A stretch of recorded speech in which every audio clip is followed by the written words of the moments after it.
I do this every time. I almost hit start stream instead of record. Every time. We are live, by the way. Everyone can hear you. Hello, future YouTube viewers. Comment down below if you heard what Nyx just said.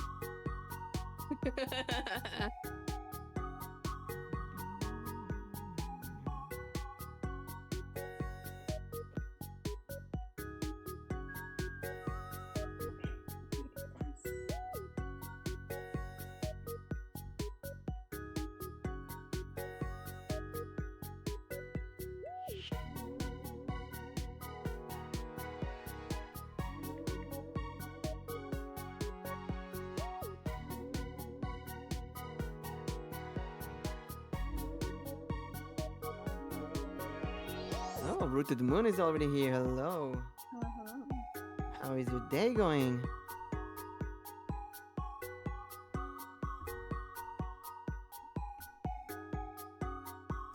Actually, I can unpin this because we have guest star.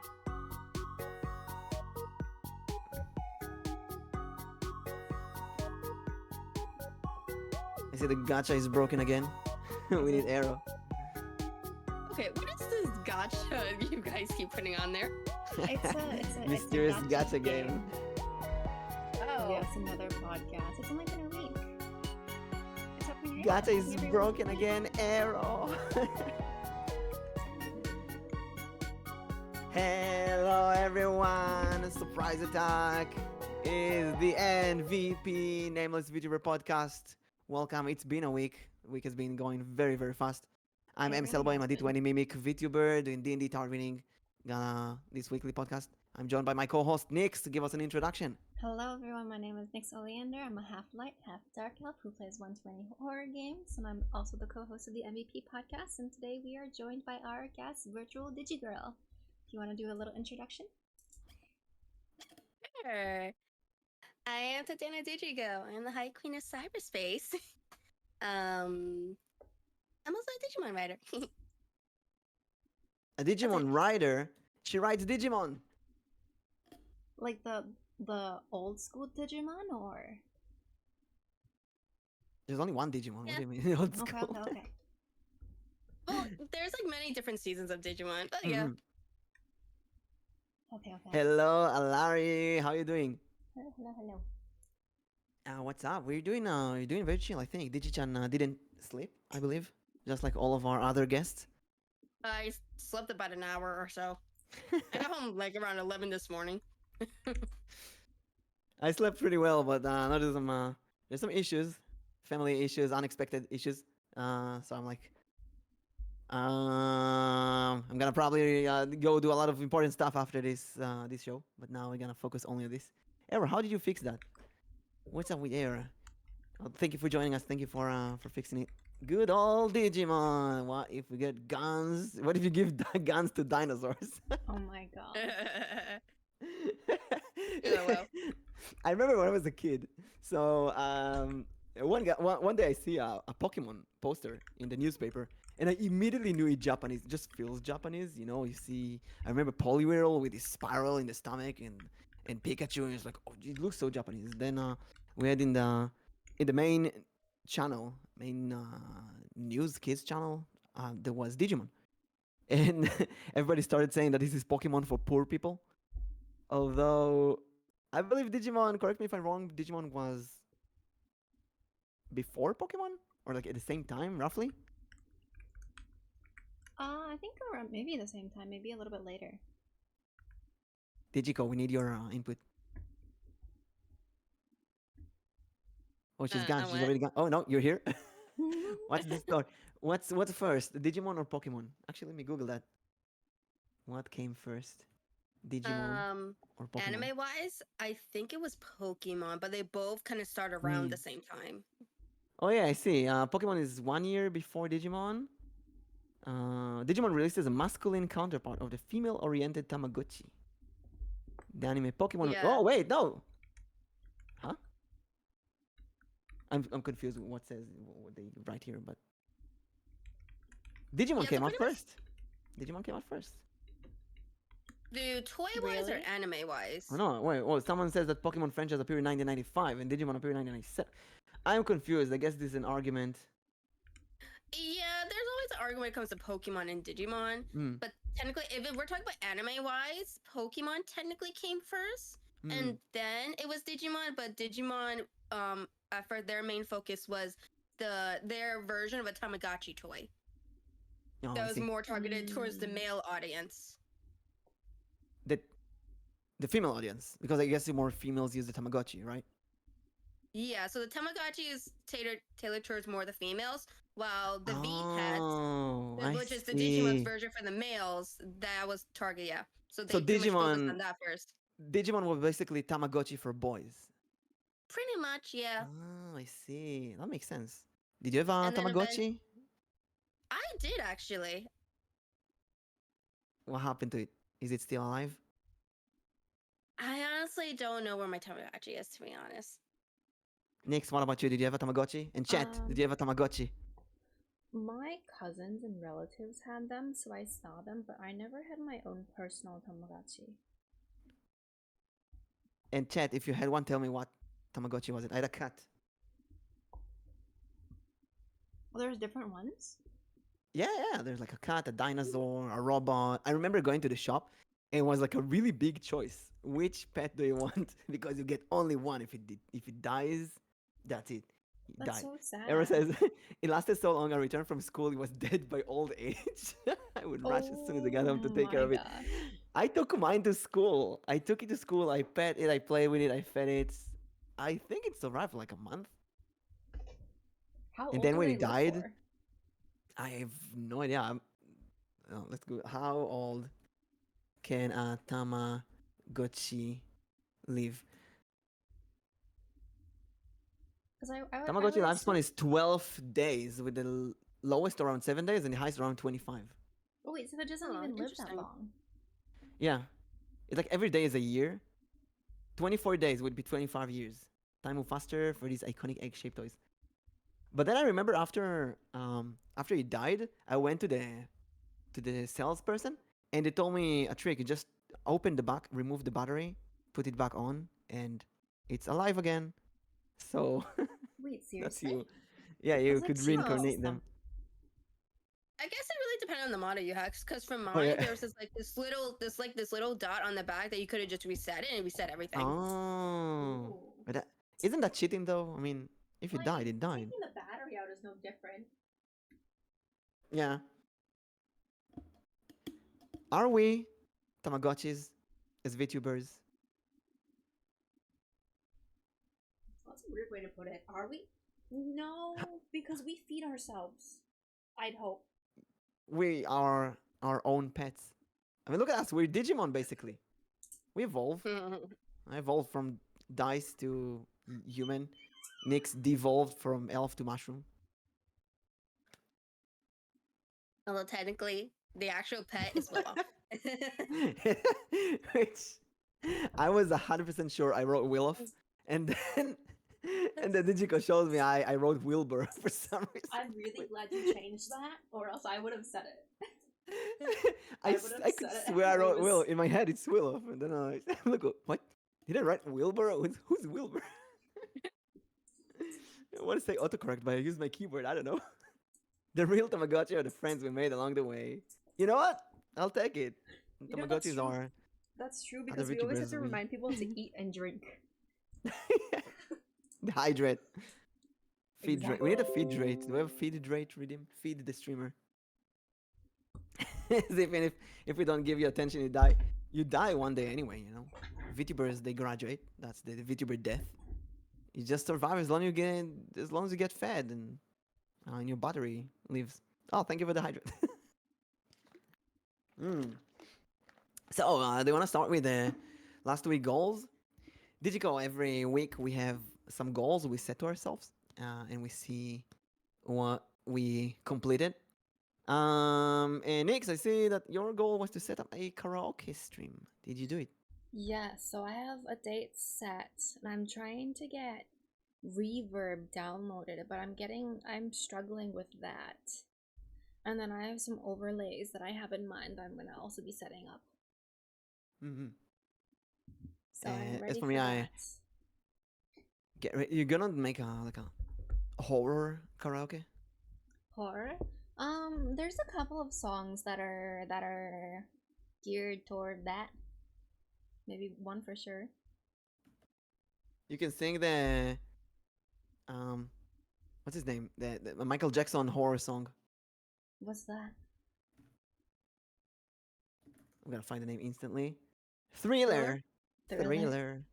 Da, da, da, da, da, da. I don't know it unless I hear it. I'm not good with song names. I forgot the. I remember the dance, and they go da da da da da da da da, something like that. I'll find it Sing later. happy birthday. Whose birthday is it? Happy birthday to Nyx. No. My birthday already passed. Oh, it's Digico's birthday then. Happy No. birthday to Digico. Birthday's in May. Same here. Wait, you're both born at the same day? Oh my god. We just said Monday. You are living in the same state. You're the same age. You're the same height. Your mom has the same name. I believed this until the second time you said this. This is the fourth time you've said it. What? The first time you said it, I was just like, did I ever tell you where I lived? She lives in America. How big that place can be. You two are twins. You'd be surprised. As for me, I was supposed to do a meditation stream, but this week has been a bit more crazy than expected. So, what I'm gonna do is I'm gonna do the meditation stream next week, in addition to another goal. Why did I not have a pop when you redeemed that? That's so strange. Hmm? But Chato, say mimic, Era, thank you. You heard the pop? I didn't hear the pop. It was supposed to be a. Oh well, if you heard it, I believe you. Ladies, do you wanna tell me how was your week while we go to our first topic? I had such a busy week. It was so busy. I think my week That's okay. started. Yeah. You go ahead. Mhm. We just got a notification that Digi is a guest join stream. What? Lol, I got a notification for a stream I'm already watching. Just Yeah, I means just that got the notification too. Nice. Nice. It means that guest star is working. I did not get the notification though. What's up with that? Twitch, you're not giving me notification for my own stream? What? I mean, you should get a notification for mine and Digi's. Yeah, I don't know. Maybe it's like, it's your stream, you don't get notification. Give a shout out to DigiCall me, give a shout out to Nyx. Please check her out. Check both of them. Use the collab command. You can type that whenever you wanted to see both of them. You don't follow yourself. I want to follow myself. Like one of those dogs who follow their own tail. How's your week, Digiko? Okay. Overall, it's pretty okay, other than yesterday. I mean, yeah. I guess we consider yesterday? No, we consider it today. Mm. Days get mixed up when it's a night shift. Oh yeah, Arrow, that's working graveyard. It's a night shift. It's not actually Graveyard working in a shift. graveyard. So let's see. Our first topic for today is the Digimon themed streamer. So I think there's a lot of Pokemon themed streamers, and when I first time I met Digi, I was kind of thinking, wait, a Digimon stream? What does that mean? So can you give us like an explanation? What does it mean to be a Digimon themed streamer? So pretty much the Digimon theme streamer is pretty much just content creators who focus mainly on Digimon content. So like some streamers, they'll literally have a model, like, of a Digimon. But there are those of us who like are pretty much inspired by Digimon. So you look at So for Digimon ex- trainer. Like that, yeah. So for example, for me, my model is kind of inspired by Digimon. If you actually notice the tattoos, those are actually Lucimon tattoos. I was gonna ask. I was wondering what those were. Jupiter. And No, then Nyx, it's Jupiter Mon here.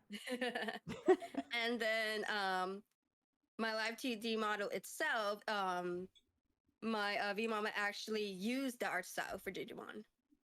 Oh. So she actually she like I Mhm. love her art style, but just because she knew how much I love Digimon, she actually changed her art style a little bit to reflect more of that type of style. Like, I used to be a huge fan of Digimon when I was a kid.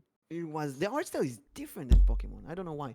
And when I saw Digico, I was like, oh my god, this is a Digimon art style. How did you do that? So that's so cool. Actually, let me. I want to show the first clip we had. The Nix, are you first one? ready with yeah, Yep. Digimon? Wait, I called it Digimon. Oh my god. Oh yeah, Digimon. Oh my god. Okay. I'm gonna show this, and you can see how Digico looks on your stream. Ready? Yep. Let us go. Yeah. Pervy face. He's a very emotional character, especially when he died. It was pain. Literally. I'm That sorry. isn't funny. I felt the emotional pain, okay, when he died. That episode was heart-wrenching. You made an accidental pun. What? Who the hell beat Dryad's ass? What was their name? Oh, pain. You made an accidental pun. God damn it. Did they Yes. Digimon and Digital Monster? Welcome to the dark They side. are the champions. What's the lyrics? Digimon. Depends. Are we talking about the English one? Yeah.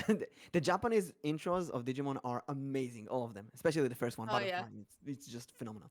But Agree with 100%. but for some reason the English one they decided to do like a Digimon and Digital Monster. Rap song, yeah. Yeah, they kind of decided to do that for the first 3 seasons. It's kind of annoying, and then they kind of reused it to the point where, like, yeah. And then they also reused the Frontier one. Like, Oh, it's the that Digimon are the didn't really champions. That's the world. Yeah. Digimon are the champions. Yeah, it's like Digimon, Digital Monster, Digimon Other Oh, the Champions, champions. etc., etc. And there was something in the middle like Digimon, Digimon, they're the champion, or something like that. Change into digital champion to save the digital world. Oh my god, there's different lyrics for every season. Like Really? it's the same variation. Like, for example, third season they say Digivolve into champions, Digimodify. Yeah, so pretty much they're just a remix, Yeah. but they change it slightly to fit that particular season. Yeah, But which they're like, show? it's still the same song. You guys could have made something different. You know, guys, which show did almost the same thing? Power Rangers, which came out Oh my roughly the same as gosh. Digimon. They also did that. The Japanese versions of the Super Sentai have a unique song for each season, and this one is like "Go Go Power Rangers," and like the first 5 seasons is just remix of that. Yeah, but the Power Rangers theme songs are a bop. Yeah, it's got. That is When I true. was a kid, I was thinking to myself, why does Pokemon get such a cool song and Digimon just get this? Considering how aggressive Nintendo can be over fun stuff related to Pokemon, wouldn't copyright always be a Yeah. potential danger to tubers themed after shows and games? That's a great question, Rudin. Thank you. So, Digi-chan, do you ever fear that you'll get chased by copyrights or something like that? Oh. That is kind of why my VTuber model is not particularly looking like Digimon. It's just inspired by it. Unlike, because I do know there's another VTuber Mm-hmm. who's literally Shoutmon, like Oh, I almost almost to the exact look. The only difference is probably the color, but like it's like 100% looks exactly like Shoutmon.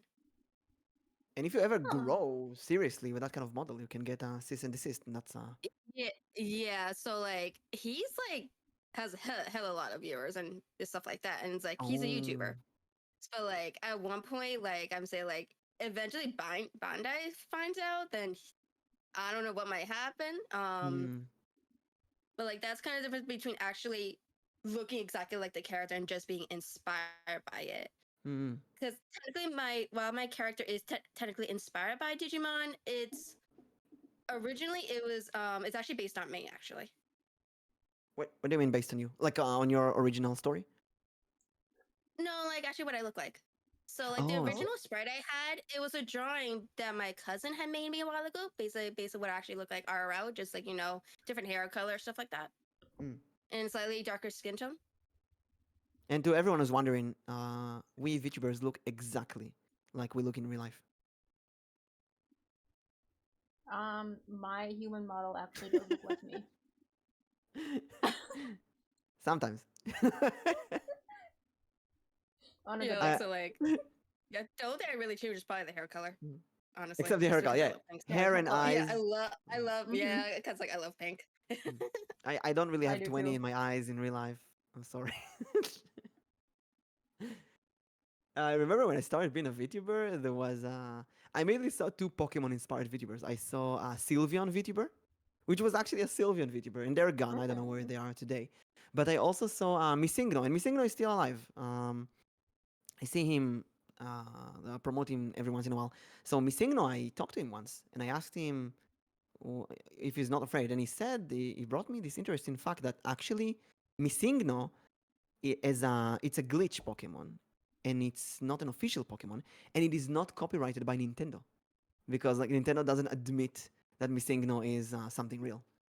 So That's the loophole, really. yeah, that's a loophole. Yeah.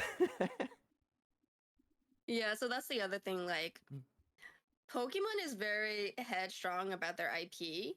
Mm-hmm. While in contrast, Digimon, the Digimon franchise, they actually encourage like a shit Fun ton of games? fan art, and then yeah, like Oh, I fan see. games, fan art. There's shit ton of fan art like on Twitter where people do like Mm. digifakes and stuff like that, or they do adoptables, and then Bonnie doesn't really say anything And you because know they what? just because it's like free promotion for them, literally. Yeah, exactly. You say Digimon, people check out Digimon.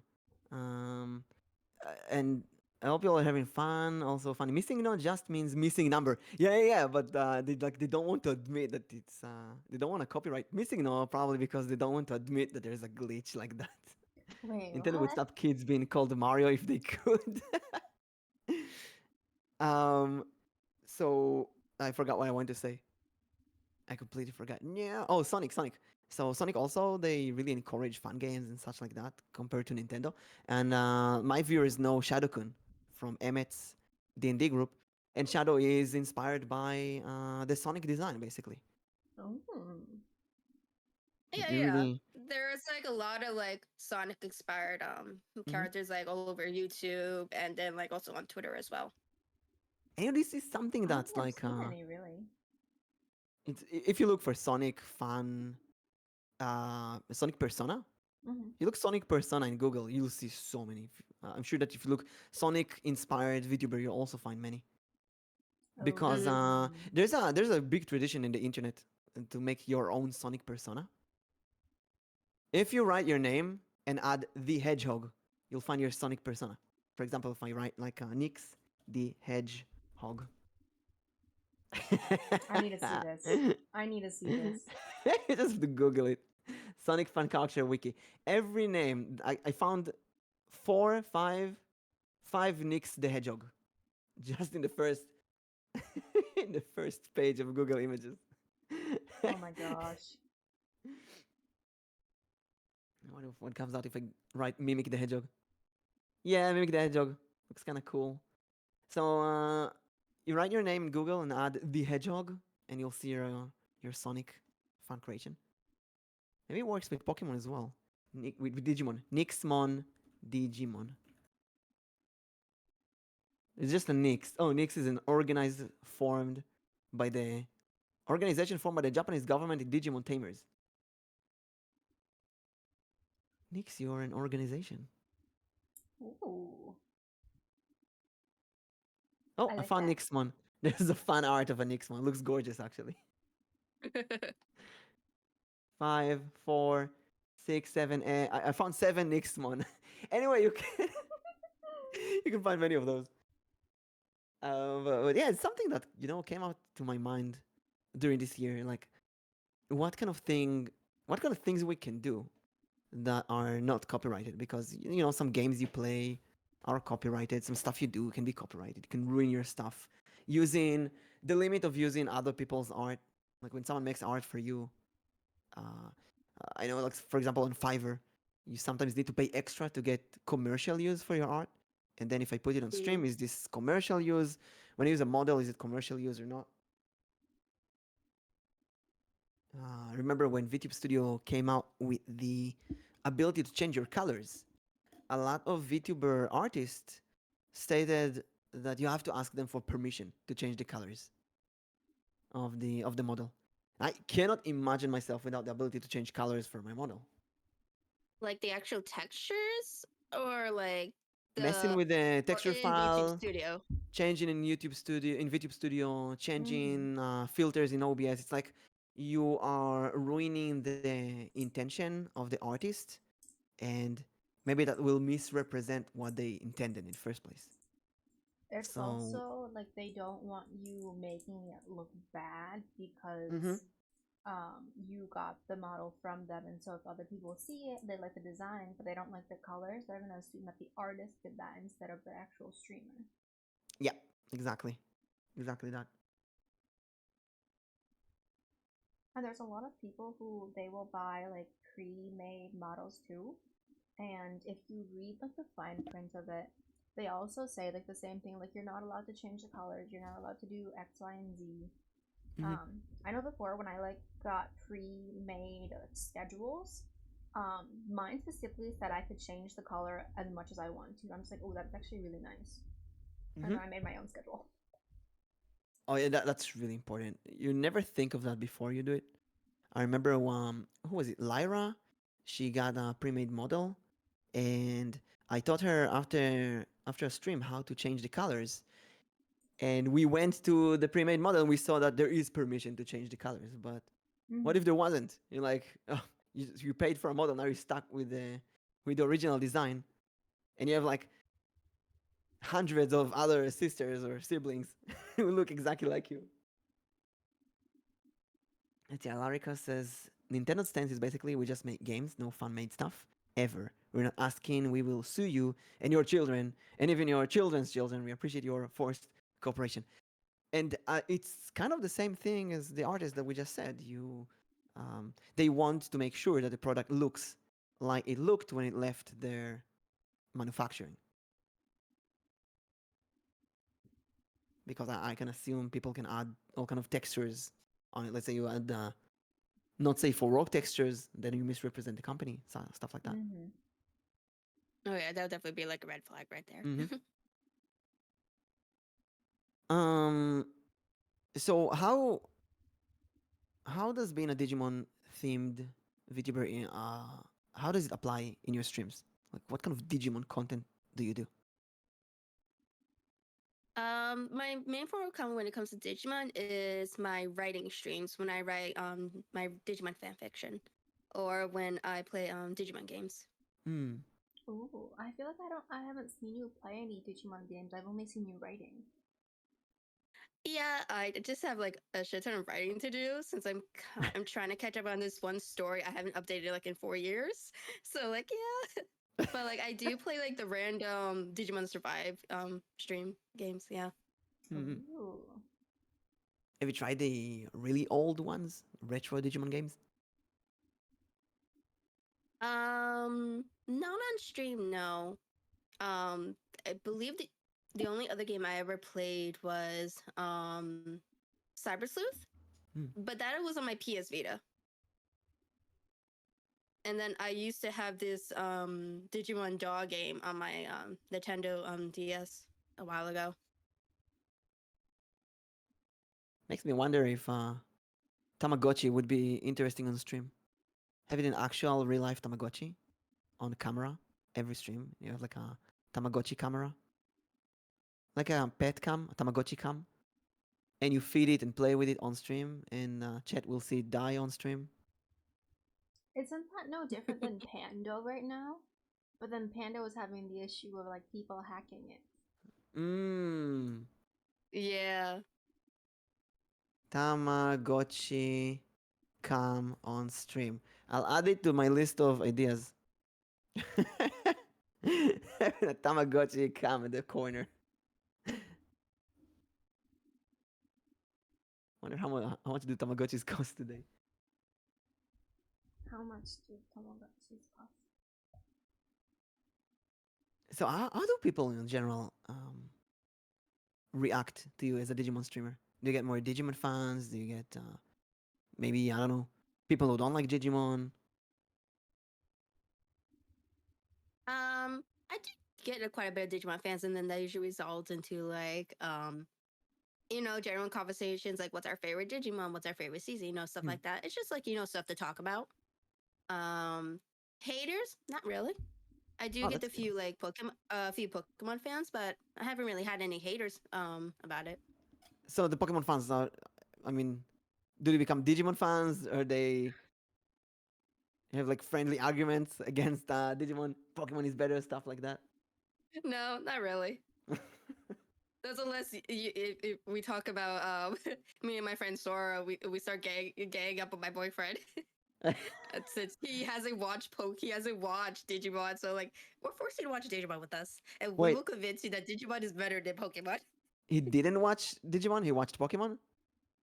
Yep, he's a Pokemon Ah, fan. I see. He's never watched Digimon until like Fusion.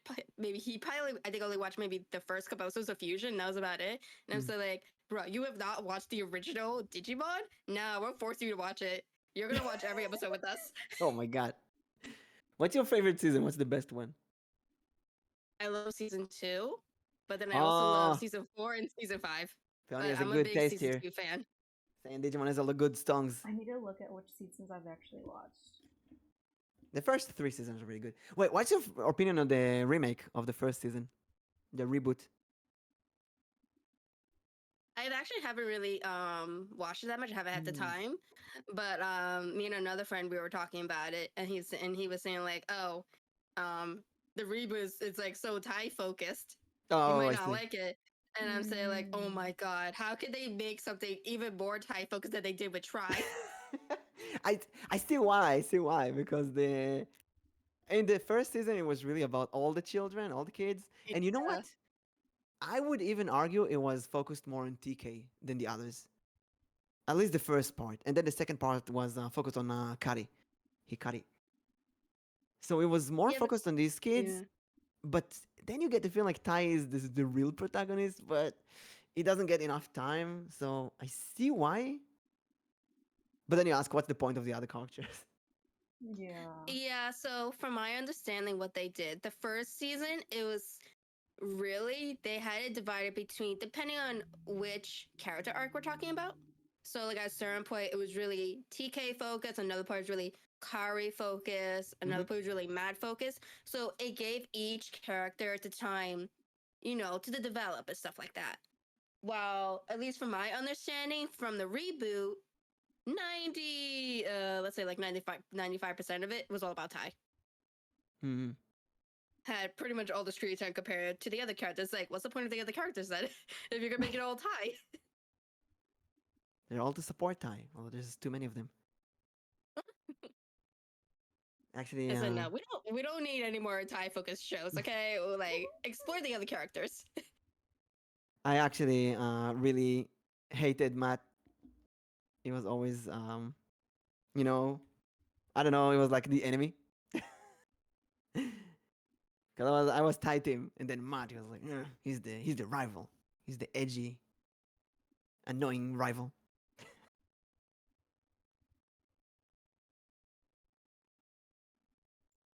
Um, so thinking about that Digimon kind of branded VTuber, I'm also in a way half branded because I'm like D&D themed. Um, I don't know if you feel that. I feel like many times people see my dice model. Let me show. Oh wait, I don't have it here. Well, when people see my dice model and the D20s and the mimic and so on, people kind of expect a D&D stream. So you do Digimon themed streams anyway. But do you think you'll ever? Um, what if like one day you had it with Digimon? Do you think your community will still want you to do Digimon streams. Maybe you build a community that wants you only Digimon content, stuff like that. Um, that I'm not really sure because like most of the people who come to my stream are basically like it's more towards like writing Mm. than like more than if it was like Digimon. It's like I do get like the bunch of like Digimon fans coming to the stream, but half of it's like other writers that pop in who just like who just want to be productive and get their stuff done. Mm. Okay, let's jump to topic number 3. She's a writer streamer. We're gonna go back to Digimon later. Don't worry, guys. Digico is here. We never leave Digimon. What's your favorite song from Digimon, by the way? And why is it Oh, fuck. Butterfly? It's like ask and then why is this I love that song. It's as mythical as Dragon Ball Z opening. So like out of all the Digimon songs, I love all of them. Like especially the Japanese ones, I love every one of them. No. You gotta Butterf- choose but- only but- one. but- yeah, I am. It's like Butterfly is iconic, but my favorite's probably the Savers one. I think it's called Hikari. I think. Favorite Digimon Saver. Actually, I think I didn't watch Savers. It's with the guy with the. Oh yeah, I did watch Savers. Oh my god, I did. Savers is like completely blank from my head. Best show ever. Like the one that they can punch Digimon, so OP. And so like it got a lot of hate for it, but it's like I love it. It was something Yeah, data different. squad. Like who would have thought that a human could take down a big ass Digimon, especially if it was a Royal Knight. I think it was the most grown up protagonist in the Digimon series, right? Marcus Yep, Sortiro is. yep. Yeah, it was He's an actually a interesting take. teenager. Yeah, it's interesting taste. Like if you watched Pokemon XY, then Ash is a bit more teenagery. It's kind of gives it a good vibe. Digimon Yeah. Savers opening. Going my soul. That's the theme song for the show. That one's good too. Oh, YouTube says it's opening. Maybe it's wrong. Uh, I feel like I need like to review everything. It's been so long since I've watched it. It's been so long. Hmm. Because I only ever watched it when it was aired on TV. I think I watched the third season twice or something because they aired it in a loop. We have in America they broadcast an episode every week, right? When they bought shows, cartoons especially, only cartoons actually, when they bought them from America and Israel, they would broadcast one episode every day. So I would come home after school and 3:30 p.m. we have a new episode of Digimon. And there's only like 60 episodes or so. So every 2 months they loop the entire show again. So we just watch it over and over. Sorry, it's called Hirari. Here, My bad. Hmm. I put it in the Discord chat.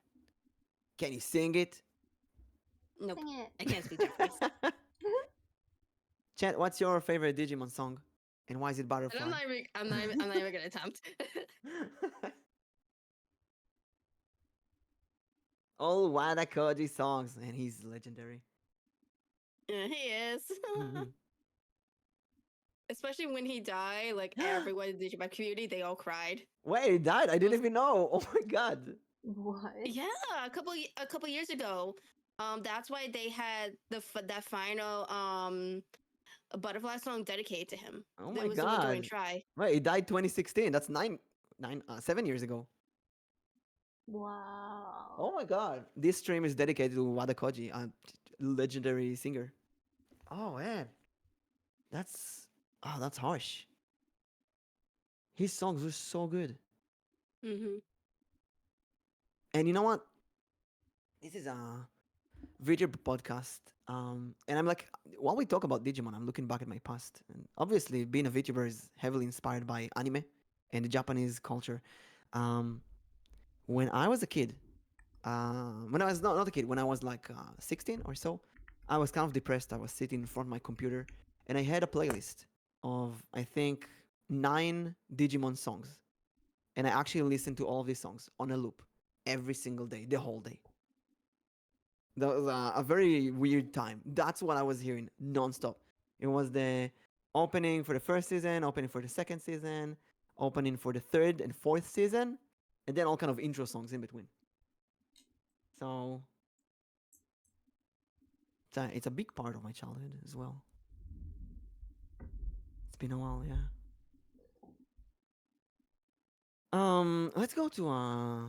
Let's go away from Digimon for a bit and talk about writing. What's uh what's a writer streamer?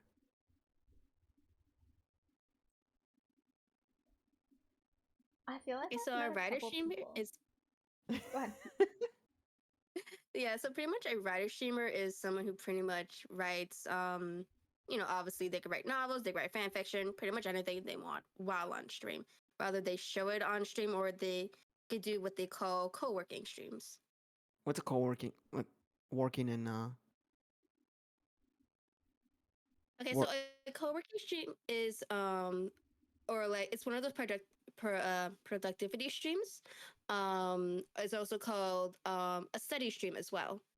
And where pretty much we'll just have a stream up. You can have like a task list or like a timer when we do the pomodoros type of Mm, Mm-hmm. tasks. And then like we just do like writing, or we could do any pretty much any activity that you need work done. I think both of you do that, right? I think Nyx taught me that first time, and Digico, you told me that's the Pomodoro, which is something like 15 minutes work, 15 minutes talk to chat. Mm-hmm. Pretty much that's the standard, but you could pretty much do anytime you want. Hmm. I personally like to do like 45 minutes of work time, 10 minutes of break, and then I'll probably do like 4 rounds of that. And Nyx, what do Or you do sometimes usually? I'll So I used to do 25 minutes of work and then like 10 minutes of chatting, but I've found that like even if you have like a set time, people will want to chat still. Mm-hmm. And so it's How hard do for you me. deal? Yeah, How do you deal with it's like that? you Because when I do writing streams, it's when my chat is the most chatty. I feel like that really is the case. yeah, because you're quiet. Chat, Mhm. why That's are you when like that? Chat, why are you like that? Chat, what? All of chats. What makes you want to talk to us more when we write? I think it's they want to distract us because we're trying to be productive, and so this is their way of trying to get us to not be Hmm. productive.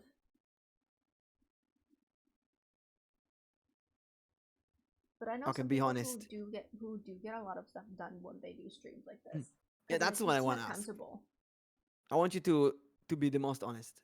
Are you more or less productive when you do a study or a writing stream on stream? I want to say like a little bit of both because like if I'm not like streaming it, I tend to like do other stuff while I'm supposed to be working or like studying. Whereas like when it's a stream, the only thing I'm distracted with is chat, and then I can always just like Ah, backtrack on chat. so it like helps you focus in a way. Yeah, but that's just And me. what about you, Digiko? Um, well, compared to the rest of the week where I'm like just working, not really doing anything, really any writing. When I am writing on stream, it does help me be pretty productive. But then like half of the time I'm like planning or like I'm doing outlines or like I have to do research like for a particular character, for a particular Digimon character, stuff like that. So Let's like I see. do go back and forth. Let's see. Alaricus says this podcast is so fun. I'm enjoying it. No reason chat talks to someone doing a writing stream is because you guys are awesome. Thank you so Aw. much. Aw, oh, I appreciate you. Um, I actually okay. I need to ask you too. When you do the writing session, the Pomodoro part where you just write, what do you do with chat? Do you leave it open? Do you like put it away? Do you not even look at chat, or do you look and not answer? How does this work? Oh, I didn't even think about putting chat Um, away.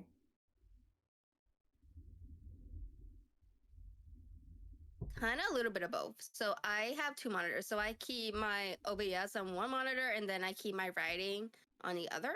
Mm-hmm. So occasionally I will glance at it, but like half of the time I'll probably just have my Willow just interacting Oh with yeah, chat most of the time. we're gonna talk to Will of. We're gonna talk about Will of ChatGPT after this. For Will of is me, babysitting. I'll have chat on one screen, and then like I'll have chat OBS up on one screen, and then all of my work on my main screen. And what I'll actually do on my overlay, and I'll say like minimal chatting. I used to have a timer, but I kind of removed that because the number one thing people would always ask is what is the timer for? Mm. And so I removed the timer, and I just have like a caption of like minimal chatting. And so I feel like that's helped a lot because people will then see like, oh, there's not a lot of chatting going on. If there is a chat, then it's just like a couple minutes of talking and then back to like working. Hmm. So you know the time, or do you go by gut feeling? Uh, so I've completely changed it. Instead of like going by an actual time, what I now do is when I do like a study stream, I won't set a time anymore.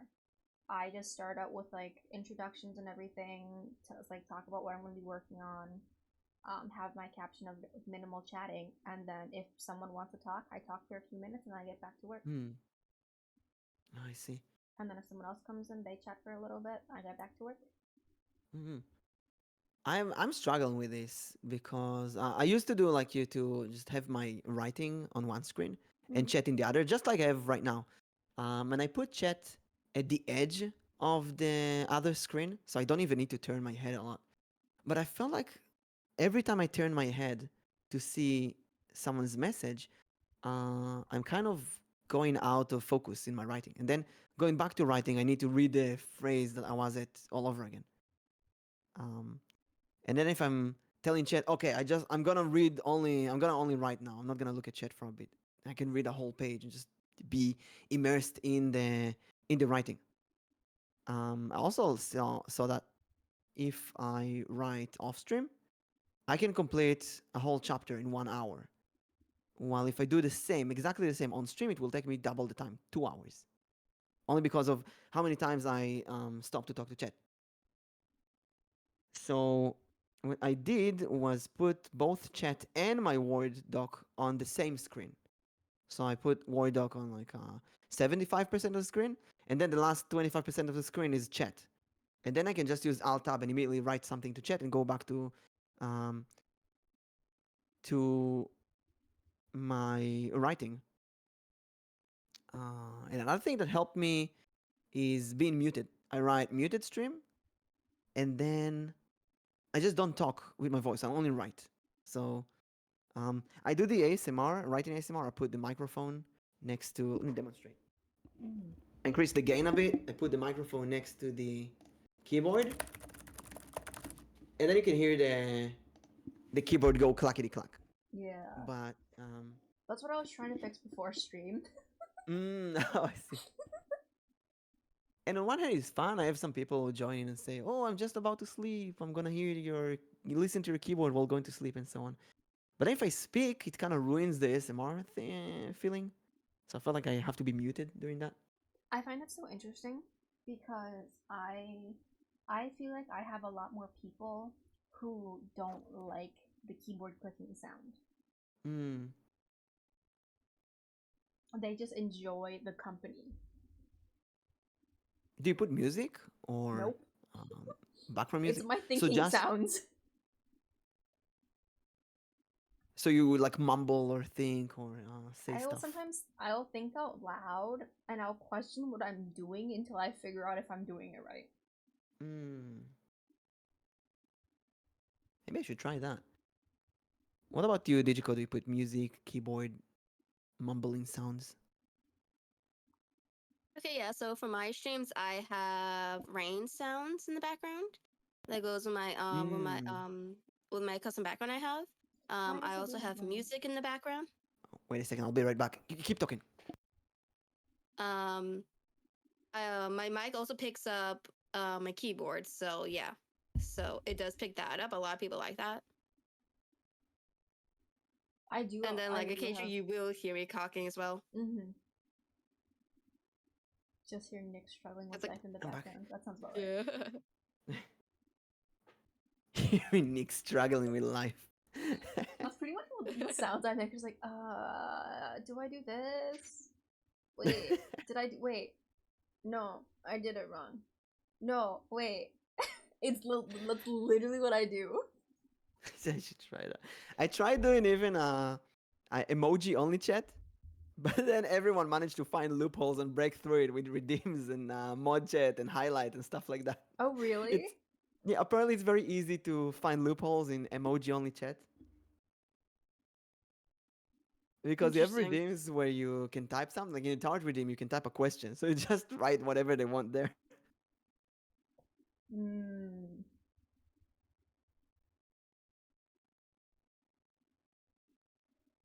Yeah, I didn't know you could find loopholes with that. Yeah, I was surprised. My mods are sneaky. And then of course mods can write even during emoji only chat. Oh. And like, if you have a Well, yeah, lot but of that's because they're mods. Yeah. I don't think maybe VIPs could as well. I don't know. There's many loopholes. Um. So what you were both writing or studying, did it change during this year since you started, or do you still write the same thing? I pretty much still write the same thing. I'm working on different projects, but it's pretty much still like Hmm. Digimon. And then, but I also tackle my Rise of the Guardian fic, or I do a bunch of co-write fics with my friend. We're actually doing more of that than when I started, but like, yeah, it's still pretty much around the same subject from when I started. And next, I guess it's university stuff.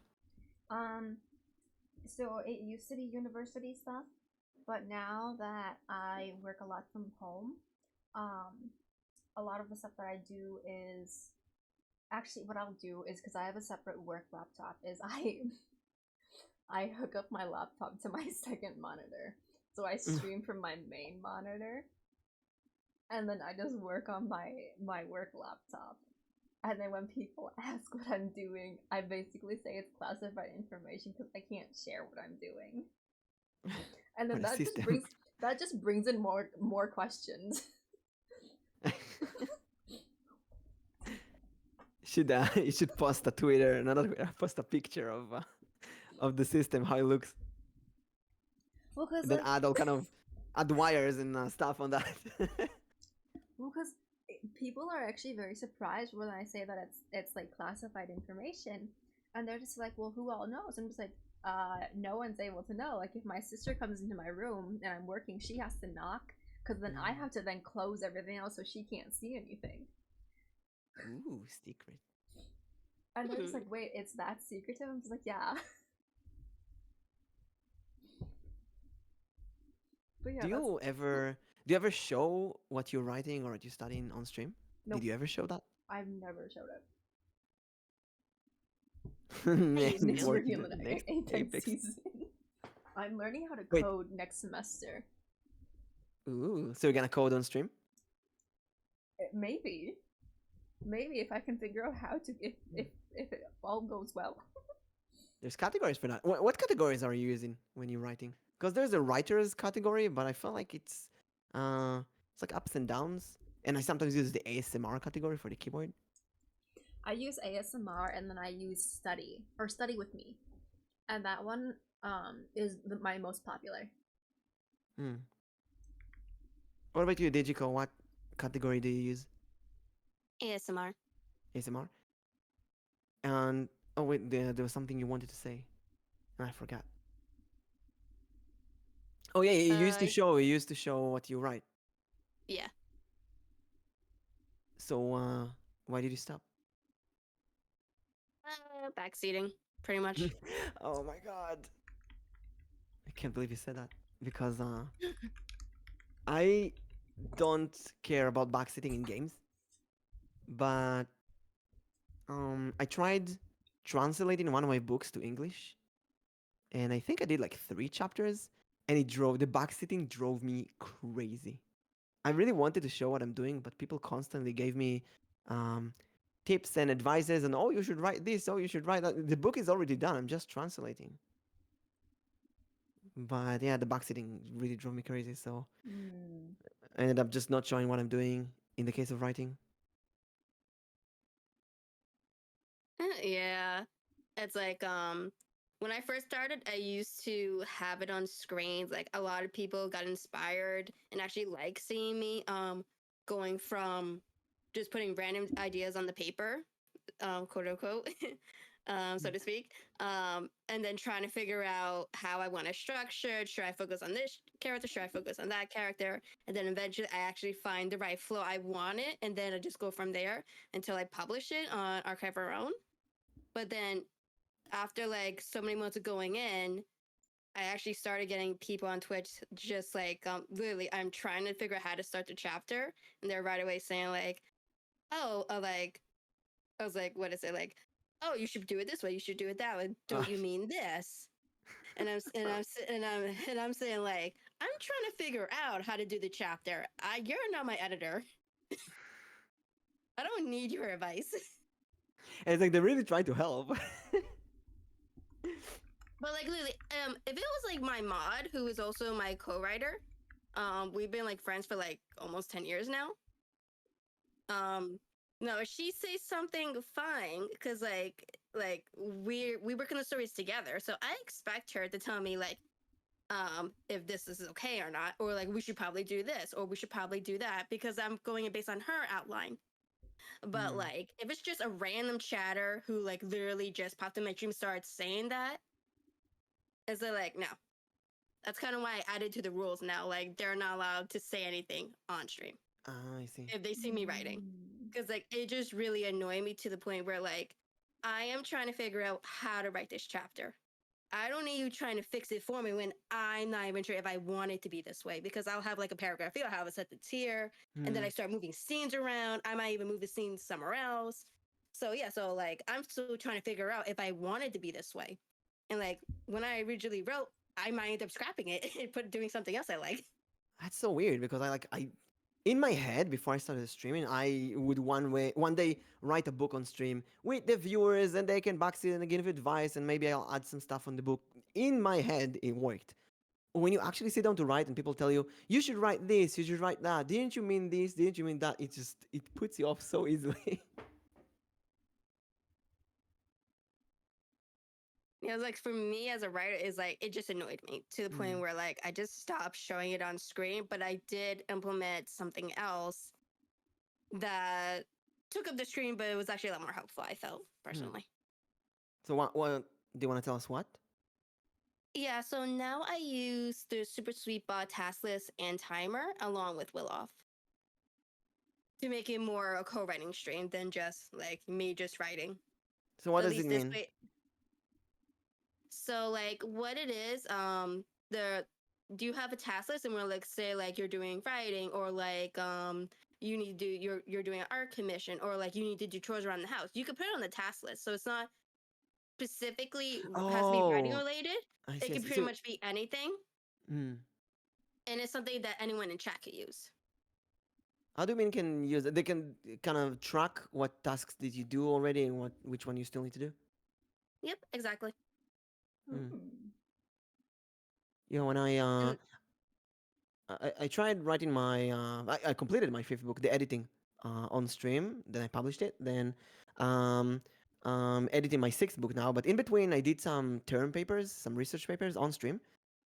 And every time I did that, I put a task list of like what's the term paper about, and I need to do this part and this part and that part. And then I kind of marked the part I'm already done with. And it was like a month ago. I wrote a short story for a competition, and in that competition, you can't really show this story anywhere. You can't publish it because it's like a secret. Um, but I really want to write together with the viewers in a way. I want to to be for this to be together. So what I did is I kind of asked everyone who's the characters, and I knew there's going to be an island, and there's going to be characters stuck on this island, and all of them are going to be stupid. There's going to be a detective and a VTuber and a brute and an archaeologist and Indiana Jones kind of characters. And chat really helped me. They brought all kind of ideas, and I just made a list of all the characters. And then I started writing in quiet. But everyone who entered saw what is happening here, what's the story, who are the characters, and it kind of gave them this idea of what's going on.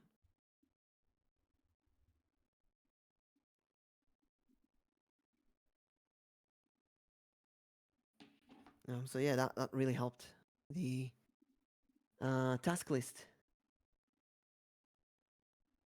What else? Do you share what you're writing about at all? Like, do you tell the chat, hey, I'm writing about this now, I'm writing about that now? Yeah, pretty I much. don't. So like, yeah. Mm. So like it will depend. So like sometimes you'll see it on the task list. So sometimes I'll put like, oh, outline of where I'm writing or Mm. co-write fic, blah blah blah. But then as someone specifically asks, I'm like, yeah, I'll tell them like probably a little bit about it, but that's about it. Mm. But eventually, I do publish it. And when you publish it, you tell your community, everyone can go and read it. Mm-hmm. You hear that, everyone? You can follow her and see what she wrote.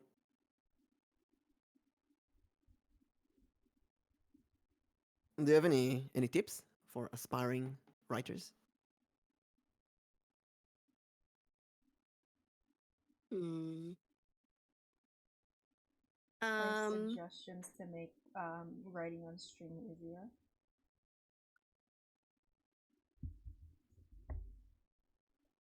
It's like specifically like if they want to do it on stream or writing in general. On stream.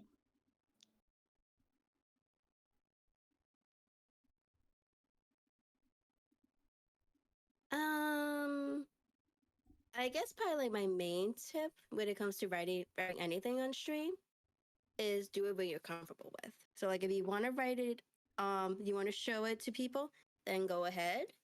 If not, you can always try do something else to fill up the space, like make something chat like interactive, so like they're always entertained. But like also comes down to like just write what you're passionate about, though. Mm.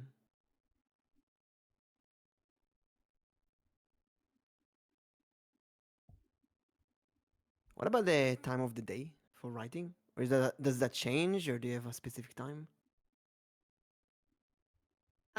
Because I work night shift, so I only stream like kind of close to the nighttime on the weekends, especially when it's like on a Saturday, and then like I come home and I sleep, and I don't wake up till like almost like 7 at night.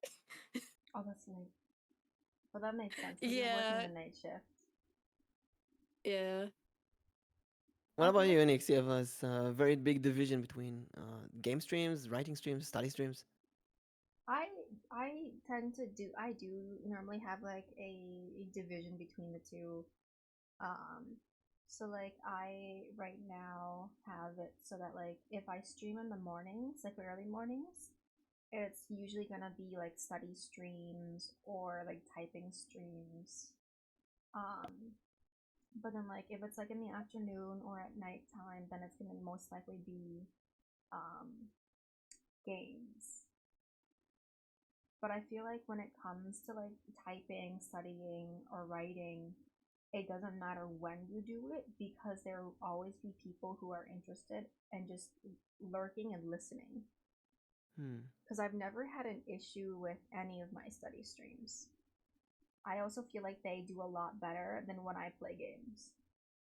Oh, really? Yeah, SMR is a really, really good category. Yeah, I definitely feel like it does better than when I play games.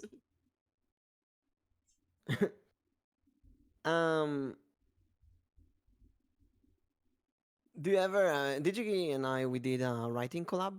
Do they like writing collab, studying collab? Can you even do that? A study collab, a study session?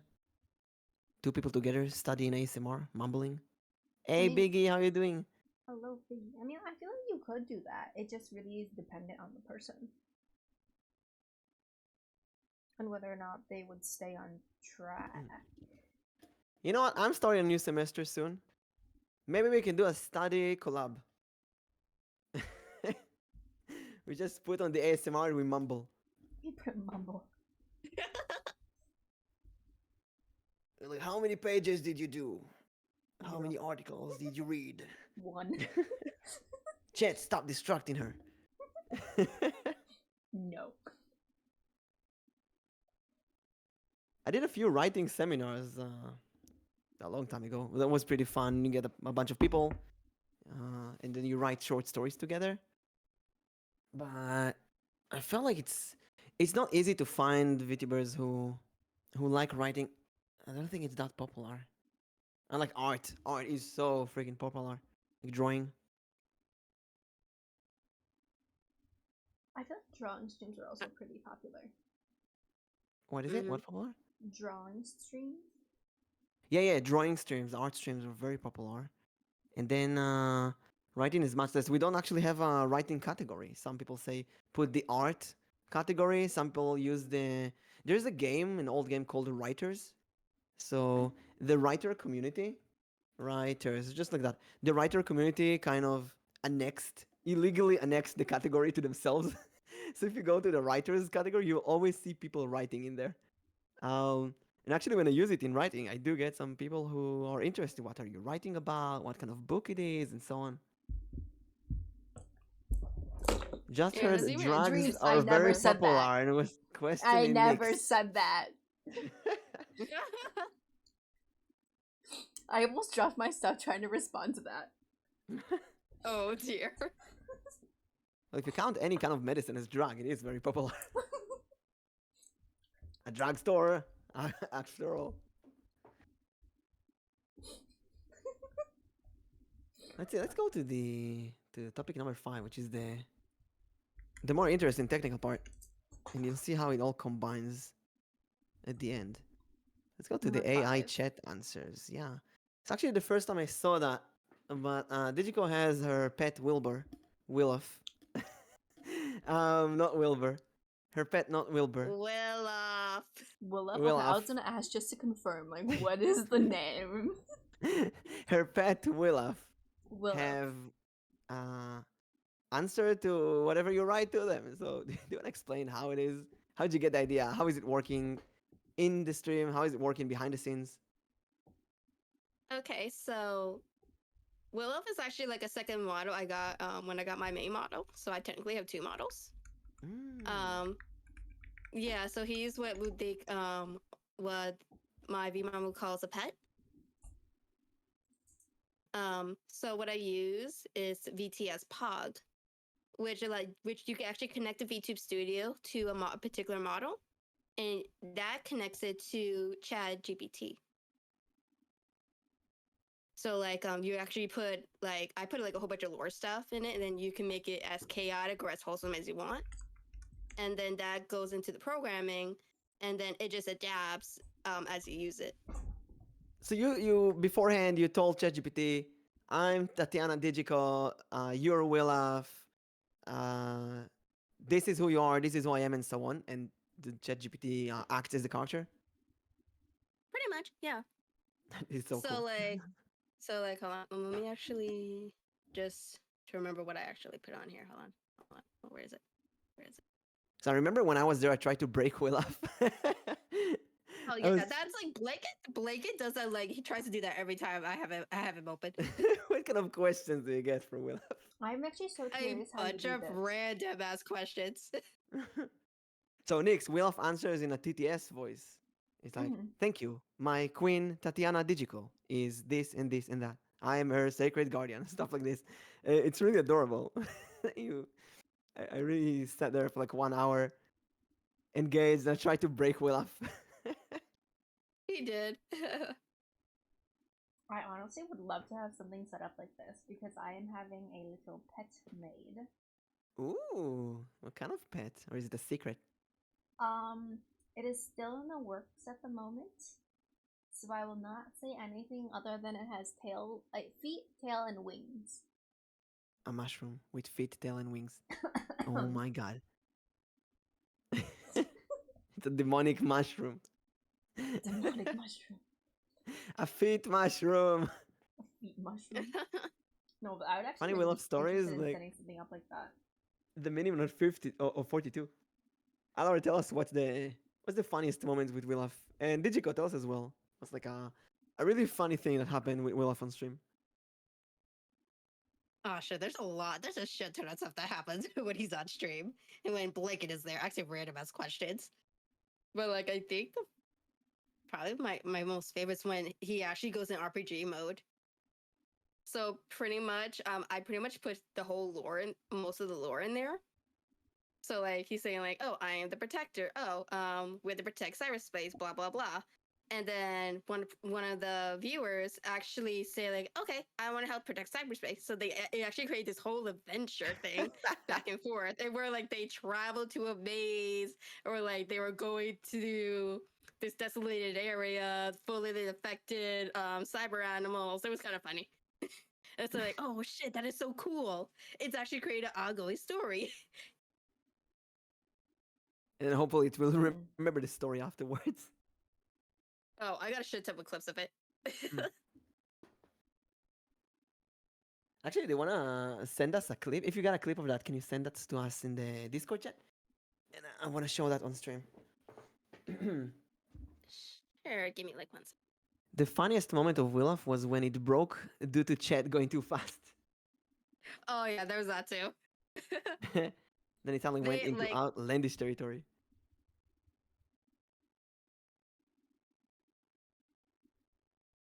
So do you have it set up that like you have to redeem something in order for it to work, or is it to any messages in the chat?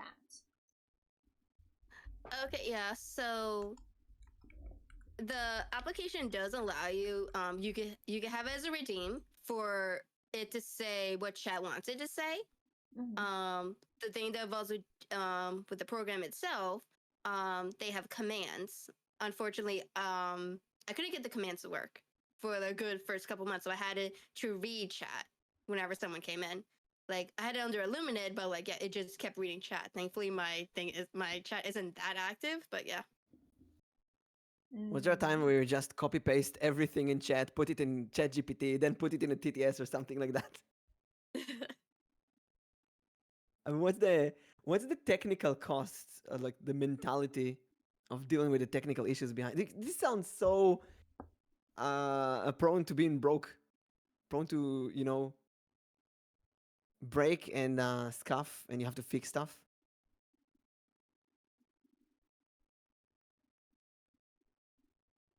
Added a Like bot how- that implements ChatGPT on chat. Yeah, How this is what we're often talking does it, like, about, Arrow. fail? Oh, we got a clip. Let me. I don't know if I can download this. Let me try. Let Try. me. I'm just gonna share the window. Next, can you just a window share? Screen share? Window capture? Window capture. Why not? Here's a window capture. People can see everything. Tell me when you're ready, Nix. I just window captured it. I remove this part. Remove this part. Whoop.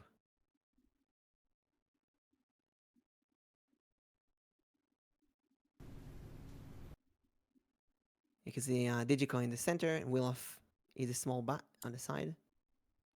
Is he a fruit bat? What's Willof's story? Okay, yeah. So pretty much Willof, pretty much his general lore story is that he was created by the royal family. So in order to be my protector, of course, at the time when we woke up in the lab, we didn't have any memories, of course, until we regained them. So pretty much he's just my loyal protector. He's also a healer as well. Oh, I see. So he's like very loyal. So that's why he's kind of different from all the other cyber animals. Oh. Ready I want to when show you the are, clip. Nick. Nix, did you? Oh, okay. Yes. I'll just tell everyone in Arrow. So Arrow, Willof here on the left side, the bat, the purple bat. He is connected to ChatGPT, and whatever you write in chat will be transported to ChatGPT, And then Wilaf, who Digico inputted her lore into his ChatGPT, he's going to spew an answer.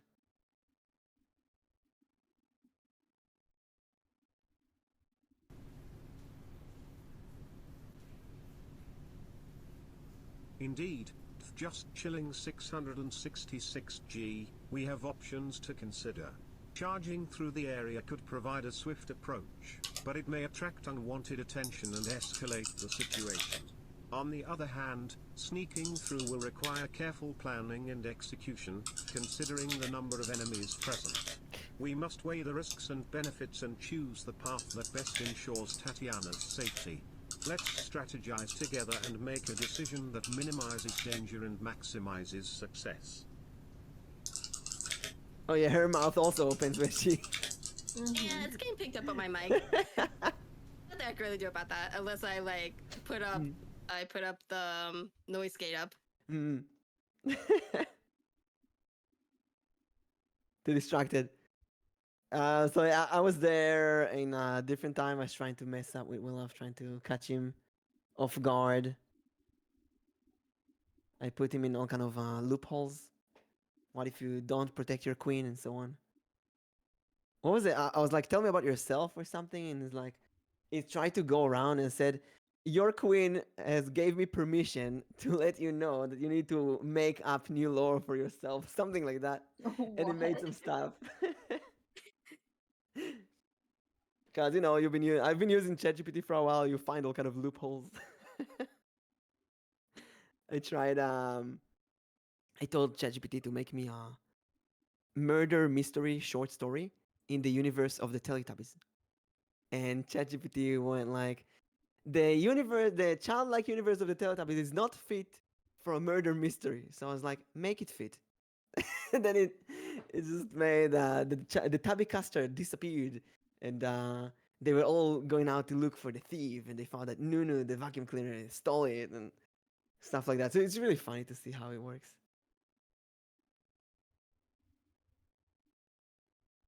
Did you have a moment you have to turn Willow off because of something is said or something like that? Restart him. There was a couple times in where like he just stopped working. I guess because like we were like using him so much, he just literally wouldn't respond anymore. So yeah, there was that, and then there was just the times where like I just didn't want to use it because I want to be a little more focused on my work. So I did, or like I just got lazy. I didn't want to open up VTS pod because in order for it to work, you need to have that application open. Oh, I see. So it's basically have another app open in the background. Yeah. Does it use It's a like lot of resources, yeah. I don't think so because like my stream usually works fine when it's running. Yeah, pretty much all it does is just connects to VTube Studio, pretty much. Yeah. And it costs extra money, right? Yeah, like $15. But like it's run by like 2 developers, so like yeah. But like they're $15. always updating it. Is it one time or like a monthly fee? Just one time. Oh, that's really nice. Can you give us the name? Type it in the chat. Yeah, it's amazing. But you said also there's some technical issues every once in a while. You gotta stop and fix stuff if it breaks. Yeah. So like the main issue I had with it was that I couldn't get the commands to work after I first tested it. So like I was literally on Discord with the developer. I went to her Discord server, and then she was helping me through it, and she literally didn't know what was going on until we first thought maybe it was the firewall, because on her end she could see in the logs that he's responding, but it wasn't transmitting onto the stream. Oh, I see. So it literally turns out that there's cooldown options in the menu for like for the 2 commands. I had them blank. So and the program was registering that blank meant 0. So she said, "Oh, now that we figured it out, I'll put that for the next release to make sure that if it's blank, it means 0." Oh. This stream works fine until 1:53 a.m. and it crashes for some reason. Why is it such a It's my specific internet. time? It's my internet, okay? What? What does it mean?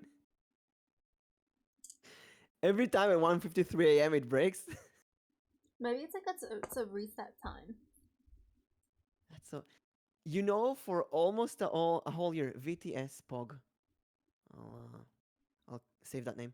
For almost a whole year, I had an issue that every day my internet would restart randomly, I was about and to ask people about in that. my stream knew that. All my community knew that. They're like, yeah, my mixed internet is just going to restart randomly. It's fine. It's gonna come back, and it drove me crazy. And then, after you think about something for a while, suddenly you have an epiphany on maybe that's the issue. So I went to my wall, to the wire, and I thought, what if the the plug, the internet plug, is not completely stable? What if it sometimes get released, get pulled out sometimes when someone steps on the wire or something? So all I did was take a rubber band and wrap it around it, so it's gonna hold it. And since then, I have no disconnections at all. Wow. I wish I could do that. Yeah, maybe Ah, that's the issue same. with you as well. You don't know. I actually Sometimes can't the connect to my other simplest Wi-Fi. solutions. I can't connect to my other Wi-Fi, which is the stronger one, and so I'm trying to figure out how to do that. Can't figure it Have out you yet. tried? Have you tried aluminum foil? The issue with that is the router is in the middle of the house on the first floor.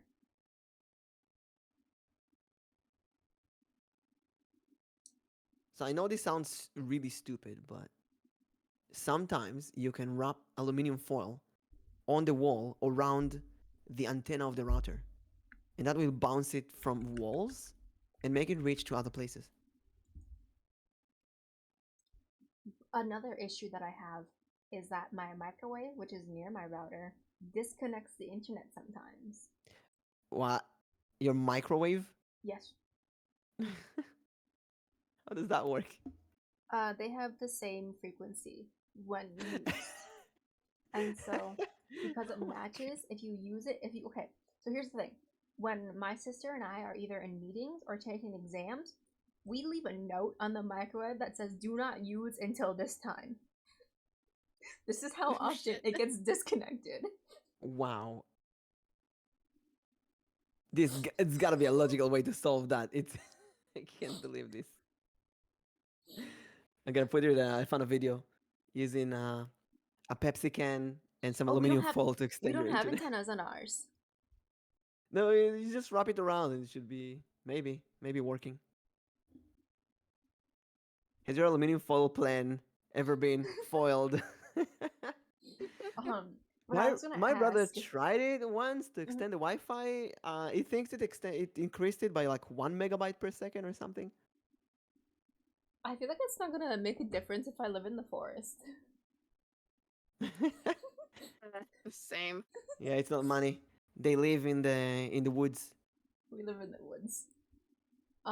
With the VTS blog, is that only for VTube Studio and live 2D models? Yeah, but you Ah, go dang it. actually no. Actually, she also has you can use it for PNGs, and they're also implementing for 3D models as well.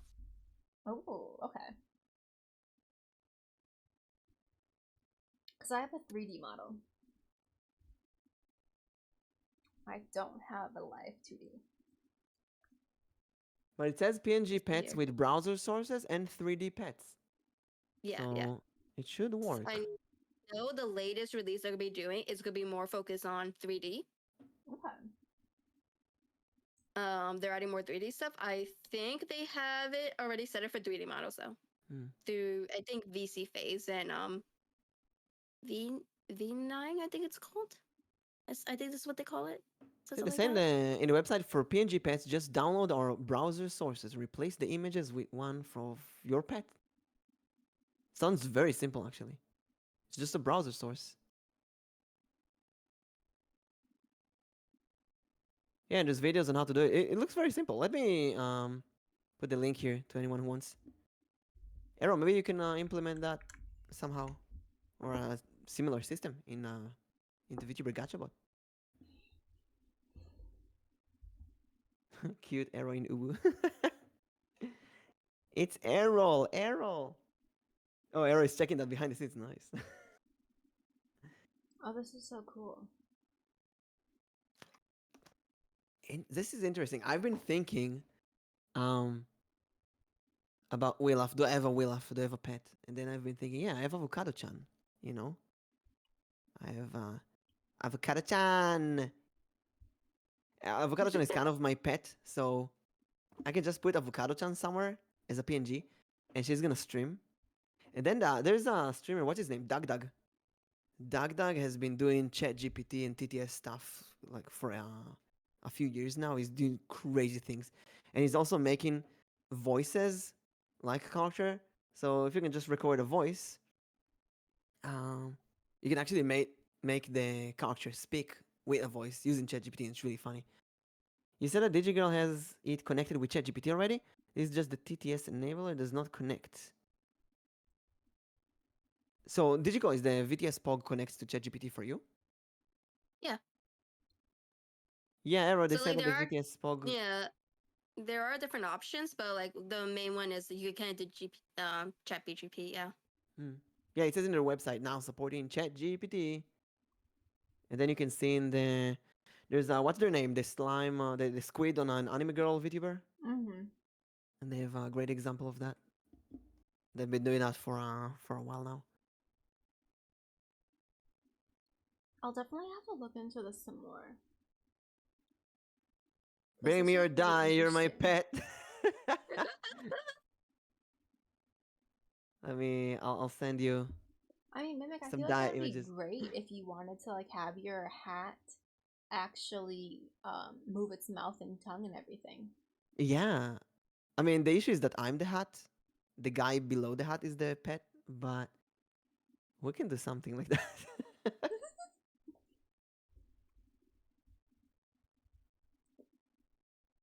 I'm just gonna save this website for now.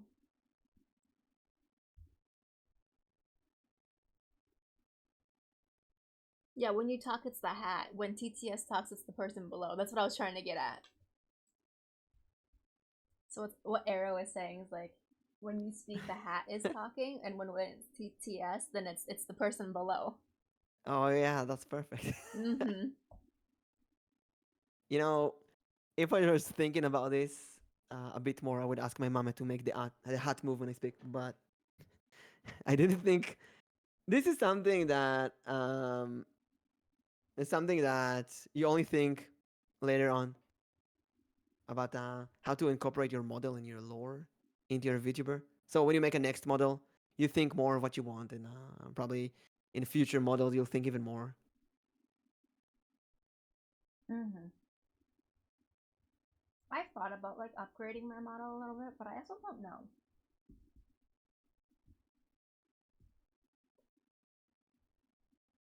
But like this is such an interesting feature that I'd love to like look into this some more as well.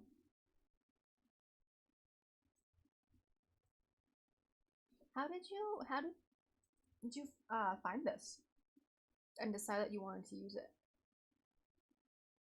I actually found it on YouTube, actually. Oh.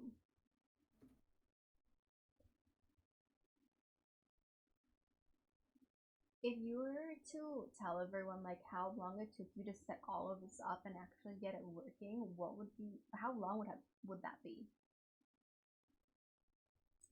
The initial setup is like pretty easy.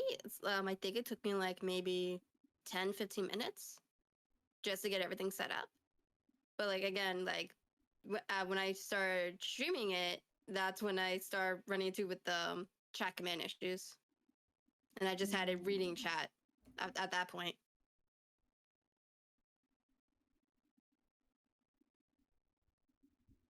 But like to initially set up is like pretty straightforward and pretty easy. Okay. And how do you tell ChatGPT the lore, basically? You have like a copy paste you do every stream, or is it a one-time thing? Okay, so when you go into to calibrate, wait, no, is it not calibrate? Is it in their app? They have like everything, all the systems in there. Yeah, so it Ah, I really see. in the app, there's a section where you could add to customize the pet Ah, I of its see. behavior and stuff like that. Oh. Oh yeah, ChatGPT. There it is. Okay. So like in that section, there is open AI personality, and then where like you can actually set up the personality for the pet. So it will ask you your name, the pet's name, how does the pet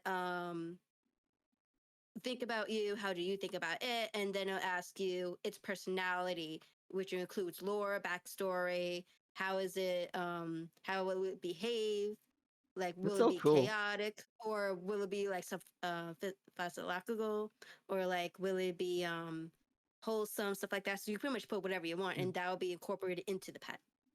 And Alar says that, to be honest, when Wilf was set to read chat, Wilf took over the stream sometimes.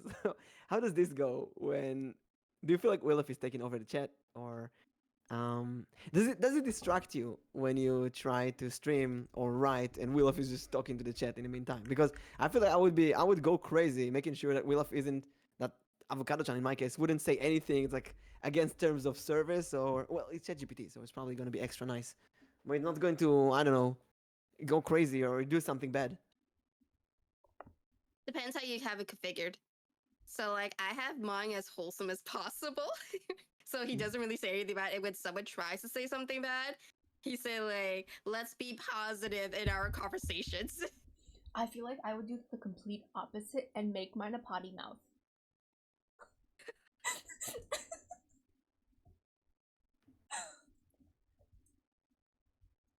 But like yeah, when like it's just like I had it set to like read all chat. So like it would just keep going on and on and on. I said it got a little distracted, but at the same time it was so funny. So I was getting a lot of clip moments. But at the same time, it's just a way for like it to interact with chat when I'm not really talking, which is kind of the whole purpose of it. Mm.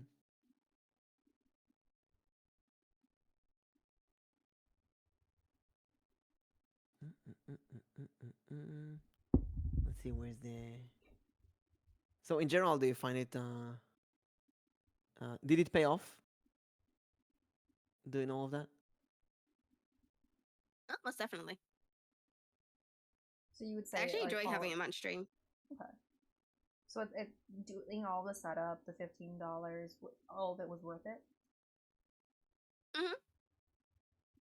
That's very interesting. Yeah, I think you convinced me to do this at one point. Alright, same here. I Yeah, think that's the very second you interesting. said like ChatGPT's response and everything, like already got me. Ooh, everyone wants a tarot card for DigiGirl. Ooh. Let's see. How's your streaming career? It's gonna be awesome. What do you mean? She's a master of AI and writing and Digimon. And Digimon are the first VTubers, you know? Hey, it's the Six of Chalices. It's a great card of nostalgia and growth. And like a good sibling, giving a good example to the other siblings. Like you're like a great inspiration to other people. Using the nostalgia of Digimon to inspire others and grow. So whatever you're doing works great. You got a bright future. But it's only a card. Who knows? Um, let's see. We talked about. Let's go back a bit to Digimon and talk about Wilbur. About Wilf. Why do I keep saying Wilbur? What's wrong with me? You still Because have it everyone can written see. as Wilbur too. Yeah, Wilf. I'm gonna leave it Wilbur in the in the I Discord. literally copy and paste this. Well, change it to Wilf then. I literally copy and paste this, which is why I'm just like, wait, we haven't changed it. Okay, so it's Then not upcoming big Wilbur, Digimon it's game. Will. Upcoming Digimon games. I guess every Digimon game that is coming. Yeah, February 2022. No, that's the Digimon game. February 2022, 2023. Came out already, I think. Digimon World Next Order? Or was it only announced? That was just a remake. Oh, I It see. was on other platforms, then they made it for PC. I see an IGN article. New Digimon games are in the works. I mean, Digimon still exists. It always exists somehow.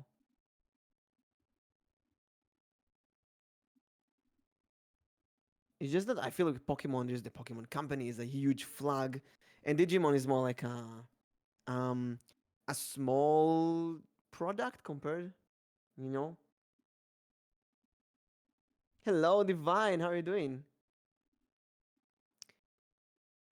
So tell us about Willow. What's how did you come up with Willow? What's Willow's job? So Willow was actually my OC Digimon that I had created a while ago. I had R for him, and then when I was doing my 2D model, I was saying like, I want Willow there because like, he's my mascot and stuff like that. So she actually altered his design a little bit. He still pretty much looked the same, with a few tweaks and a lot more cuter. But then she made him into a live D model for me. Mm-hmm.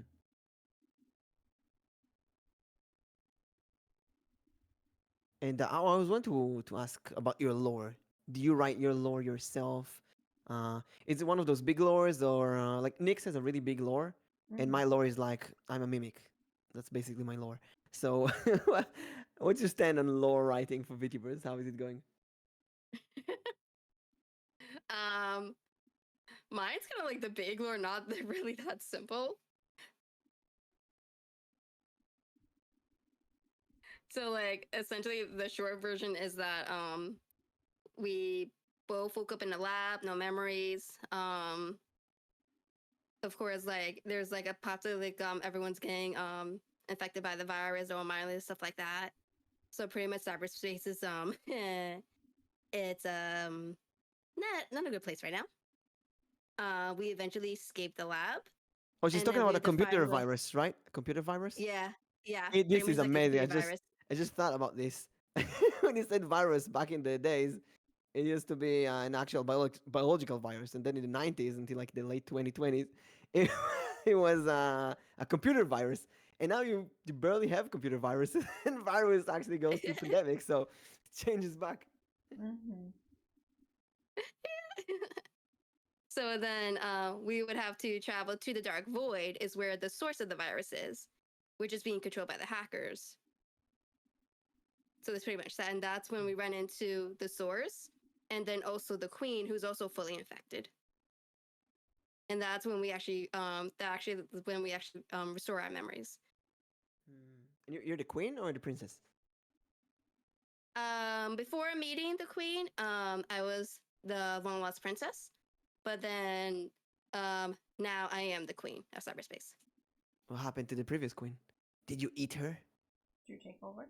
No, she's fully infected by the virus. So why is she not the queen anymore? Because no one was ruling cyberspace. Because when you're infected by the virus, you're completely mindless monsters, pretty much. So you're not really the queen. You're like a replacement, a temporary replacement. She's the Yo, she's my mother. Okay. You're the princess. She's not dead. She's just Technically, when you're affected by the virus, you technically are. No, she just have technical issues. No, you're actually rotting. Really. Oh my god, this is a coup. She could the queen. She took over. Plot twist, yes. The queen was heavily affected by the virus to the point where like her body's already decaying, stuff like that. So yeah. This is my secret headcanon lore. Digiko is actually an evil Digimon trying to take over the kingdom. LOL.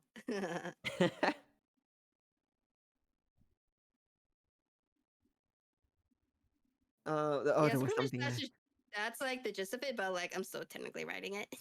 So you're still gonna change it and Probably not, but like that's pretty much the main storyline, but then like I'm adding stuff to it. Nyx, flesh it out more, pretty much. Nyx, does all of this make you wanna change something about your pet? Increase your pet, change your pet? Not really, because I already have kind of like an idea set, an idea for it set.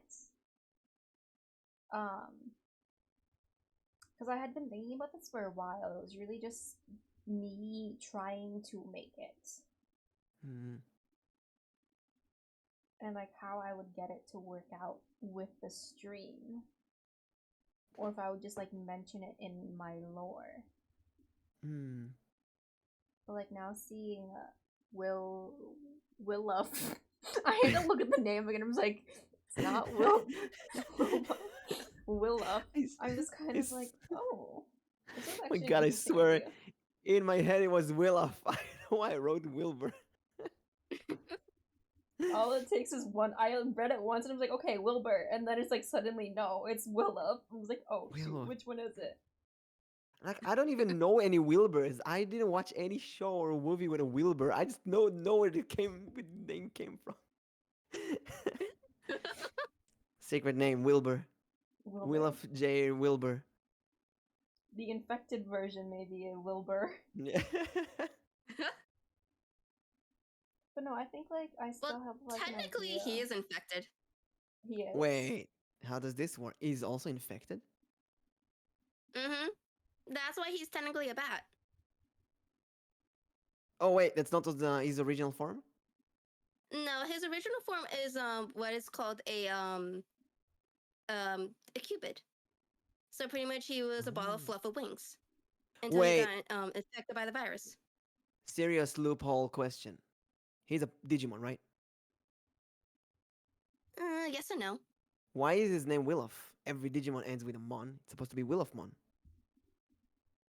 Oh, so lore-wise, his name is Willoff. Digimon-wise, he's Lovelymon. Oh, I see. Mm. So it's like calling your Pikachu Jerry. Pretty much, yeah. Why is it Jerry? Well, Jerry's a cute name for a Pikachu.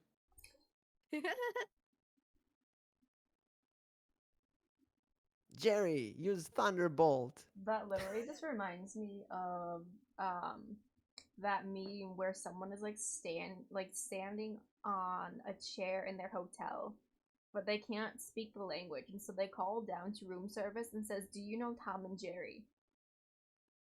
And they say, "Yeah, the cat and mouse," and they're just like, "Yes, Jerry is in my room." Because they didn't know What? the word for mouse. Oh, So they said, Jerry is in my Jerry is room. in my room. That's Can so you bring cute. Tom? Yo, you put Wilbert again. Yeah, that was on purpose. Wilburmon. Wilburmon. Damn it. It's Willow! Willoffmon. Nah. It's also her name is Tatiana. I call her Digiko. I was so Digichan. confused for the longest time. And I'm just I- kind of like, wait. What is, and then I finally read her bio and I was like, oh. Wait, does it say Digiko somewhere? Why do I call you Digiko? It says Digiko, right? Somewhere. Yeah. Tatiana Digiko. I'll But tell you you what. can By multiple Digiko names, is my don't you? writer's name. Oh, I see. Because Mm. because I've been watching anime for so many years, I have this Japanese mindset that you first put the last name and then the first name. You know, like Wada Koji. So when I named myself at first, I was MsElboim Mimic, and then many people called me Elboim, thought that this is the first name. So now I changed to Mimic as Elboim. But when I saw Digichan for the first time, I thought Digiko is the name. And Tatiana is the last name, and just it kept being stuck in my head. Oh.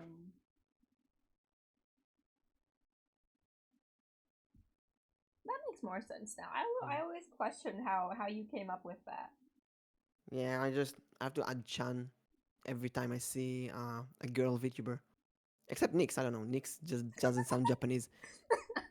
But Digi, Tatiana, I called her Tati-chan first time I saw her. Tati-chan. Oh, by the way, I didn't tell the story of how we met. I was doing like 200 body pillows on stream. Which maybe I should do again. It was pretty fun. And You lost all of them too.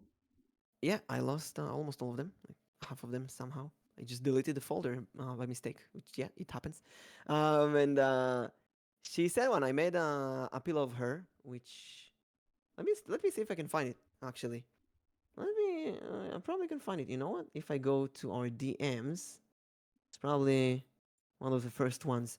And oh yeah, there it is. I made 2 of them. Here is one, and here is the second one. So these are great assets for VTube Studio. You put them and you just move them around. Oh, and I gave her a nosebleed as well. I remember that one. I don't know why I saw her eyes, the red eyes and the blush, and I thought, oh my god, a nosebleed is perfect. And actually, I see that I also gave it a bit of a background and some emojis. So it's one of the last ones I made. Because at first it was just white. And I saw that she's streaming. So I think I went to your stream and I DM'd her the body pillow and I went to the stream and I was like, hey, I made you the pillow. And then she rated me instantly. Oh my gosh. And I was like, oh my god, yeah. Not only she used the body pillows, she rates me after that. I was like, it felt so good. It felt like a big reward for the body pillow. So I was like, yeah, we're gonna make more. I think And that's we've been so friends ever much mine since. that you made. Mm-hmm. We've You been made great me friends. so- She's an amazing person. What is it, Nix? You made me send me 2 versions because you wanted one without shoes. Yeah, I made for DigiCon. I also made 2 versions.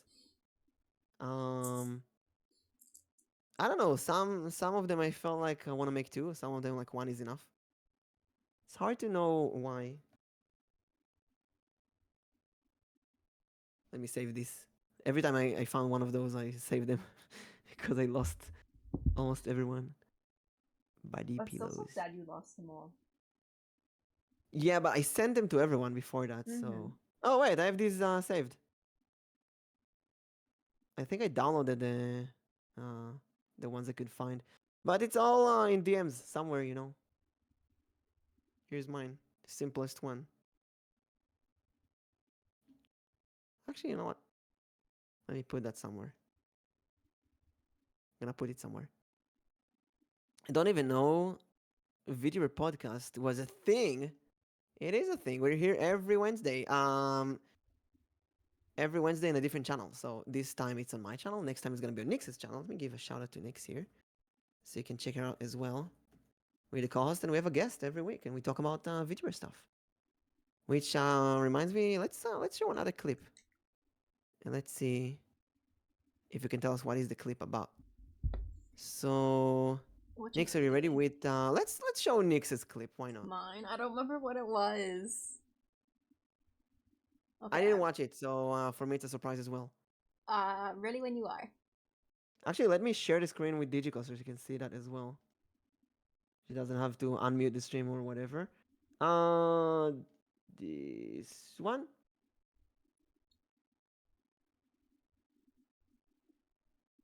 I heard a sound, but I don't know what happened. Oh, welcome to the party! Thank you so much. Oh, I moved the OBS into the left screen, so the Twitch activity is the other side. What's going on? Thank you so much for the follow, and thank you for the hydrate toast. Okay. I will hydrate after this clip. Are you ready? Yes. Then 3, 2, 1, clip.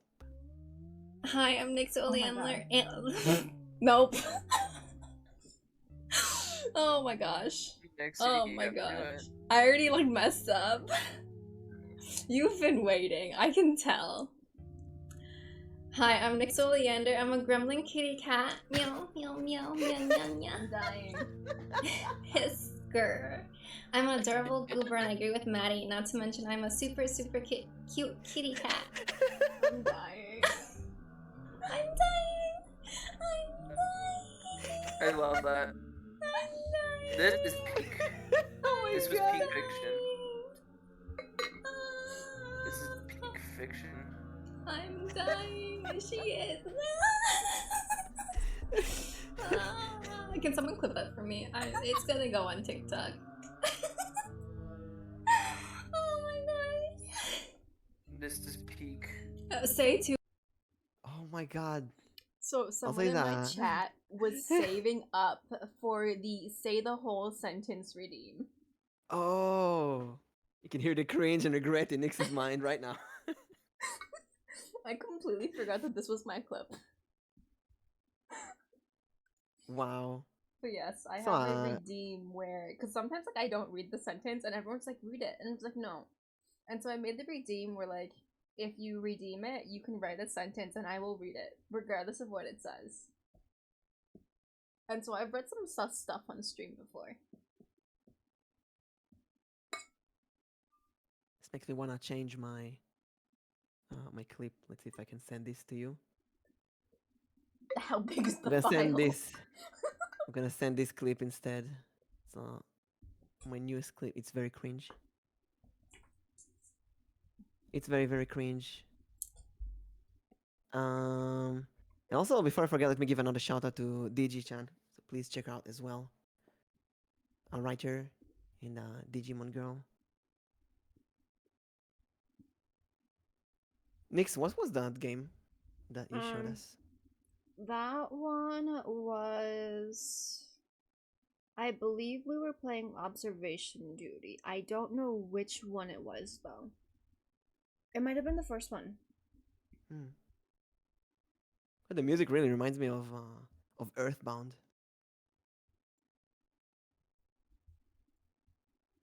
No, actually, I got a clip. I got another clip from our podcast from the Celeste episode where we got an ads for pads. If you remember that. Oh my Oh, gosh, shit. I remember that. Oh, And no, we were I'll send you talking one. about it. I send you one. And maybe we can talk a bit about VTuber versus Facecam because of it. So tell me when you're ready to show the clip I sent you. Yes, I am ready. Assuming it's not gonna fill up the whole entire page. But yes. Okay. So 3, 2, 1. Here it is. Hey, lady, can you read? Jigglypuff! Jiggly, Jigglypuff! Wow, us? Jigglypuff, Jigglypuff! Jiggly, Jiggly, Jigglypuff! No way, you're a traveling historian? Nice to meet you. My name is Graal. Jigglypuff! Jigglypuff? Yeah. Nah, these are Squirtle and Pikachu, my friends. Jigglypuff! Jigglypuff! Jigglypuff! Jiggly, jiggly, jiggly, jiggly, jiggly, jiggly, jiggly, Puff!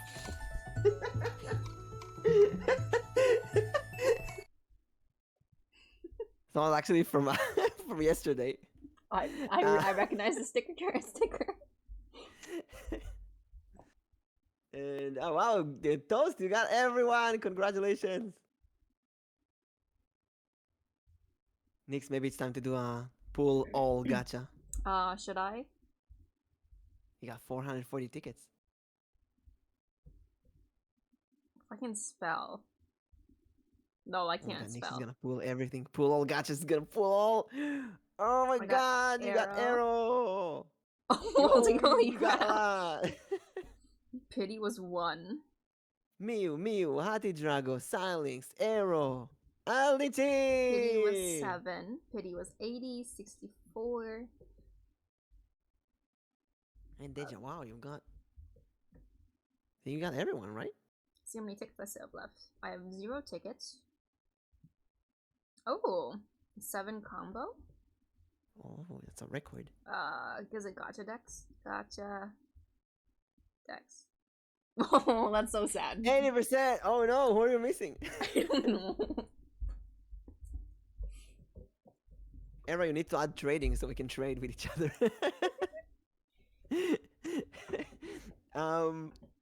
Yeah, but about the clip, I was wondering because I played this RPG yesterday, and contrary to Nyx, I read everything and I read things beyond what chat writes. So while Nyx is not reading some stuff, I need to redeem so she can read. I just make stuff up. At one point, I thought, man, the main character in the game looks like well, there's not main character, but the main characters look like Pikachu and Squirtle, and then this new girl looks like a Jigglypuff. I thought, I was so tired. I was like, okay, she never speaks. Every time she speaks, it's a Jigglypuff sound. That's one way to do that. Yeah, so for the rest of the game, whenever she's gonna speak, it's just gonna be Jigglypuff noises. What I want to ask, maybe it's a question that kind of repeats every once in a while, or something that really bothers me. I mean, we're VTubers. Facecam streams. That's like a surprise topic. I Facecam feel like streams. we come back to this every, I think, what, 7, Every few 8 episodes. Yeah. So, Digi-chan, I think you did VTuber versus in real life in Twitter before. You showed your face. Mhm. Actually, one of the first one I saw when I first saw this trend, and no wait, does that make sense? When was the first time we talked? When did I make the pillows? January. No, it probably was before. I don't know. But will you ever do a facecam stream or like a handcam stream? When by writing streams, I started doing handcam for writing because I felt like, like speedrunners show their controllers. I felt like I need to show me typing, so it's like in the thumbnail, and people who get in, they immediately see I'm typing, I'm writing something. So I was wondering if you girls will ever do facecam, handcam, stuff like that.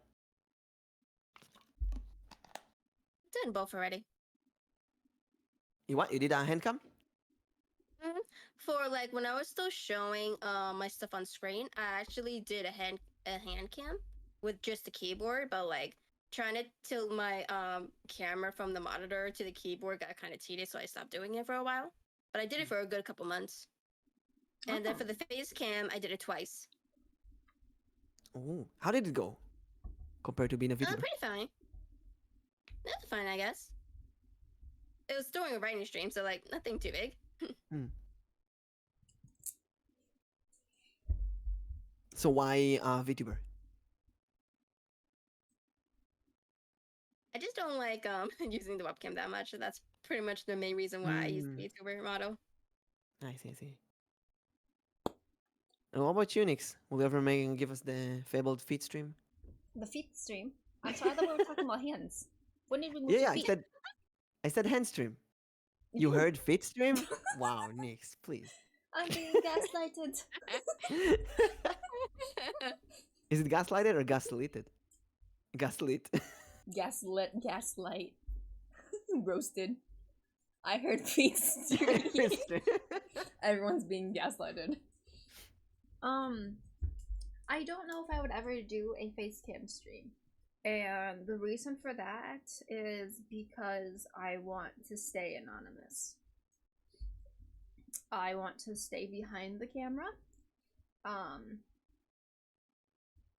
When it comes to a hand cam stream, I've done All right, you did the 2. sculpture ones, right? I've done 2 hand cam streams, and my family is urging me to do a cooking stream. Ooh. They have given me Your family permission is- to take over the kitchen. Your sister? No, my mom. Or... Oh. My mom And is she wants like, to see if you inherited the skills. oh yeah, I can cook. I can cook. Can you cook on stream? Probably. I actually cook. I cook better than Quinn does. What if you burn the kitchen on stream? No, that would be Quinn. Quinn What would about burn the kitchen. A cooking collab with Queen. I have tried that, but I'd get so frustrated at her cooking, I'd kick her out. Because that's what I do normally. That's what I do normally. I'm just like, okay, you can't, no, you can leave. I will finish the cooking. You can leave. But yeah, my mom has like urged me to do like a cooking, baking stream, and so I do have like, I have something set up for a baking stream. For a cooking stream, my mom is just like, oh, you should make this item, and I'm just like, we will see. The only issue with that is I explained to her I would need to bring my whole entire setup downstairs. And she's just like, what's the problem with that? And I'm just like, I have to move everything. And she's just like, and she was like, so? I was like, mother, I have to move my PC, I have to move the Mother. screen. I have to move the other screen. I have to move the keyboard, all downstairs. And she's like, "Oh, really?" It's like, "Yes." That means you're not allowed in the kitchen for the whole entire day. So And she you was call still her supportive. mother? Hmm? You call her mother? Translated, yes. Oh, I see. It translated into English, yes. That's the correct terminology. It's not mama, everyone. Or mommy. But yeah, I like cam streams. I think they're definitely fun. Face cam streams, I would not. Hmm. I've had 1 too many, 3 too many stalking incidents. So I would like to stay away from that again. Hmm. I'm kind of doubling into facecam streams now. Although I have this issue, when I look at the VTuber model, it always smiles, and when you're focused on the game in a facecam, you stop smiling, and then you keep being bothered by that. Oh no, I don't look like this.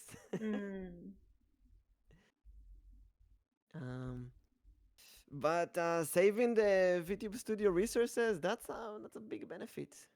It's a really big benefit. I'm just gonna get a better computer.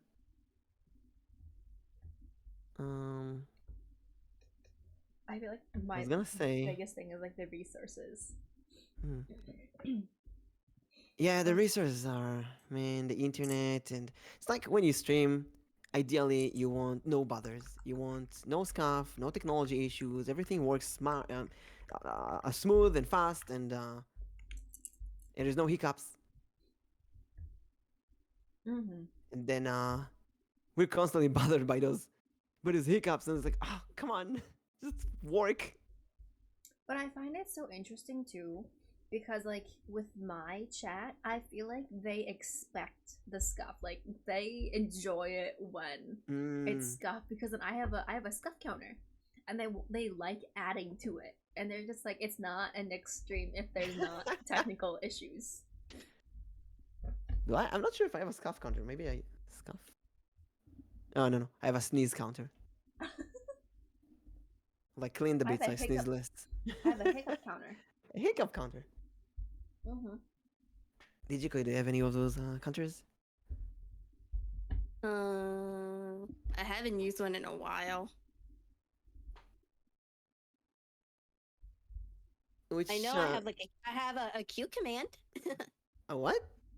A A cute? cute command. Yeah, What's a you cute say command? cute in my chat. You say cute in my chat of any kind, and then it will tell you. Nightbot will tell you you're cute.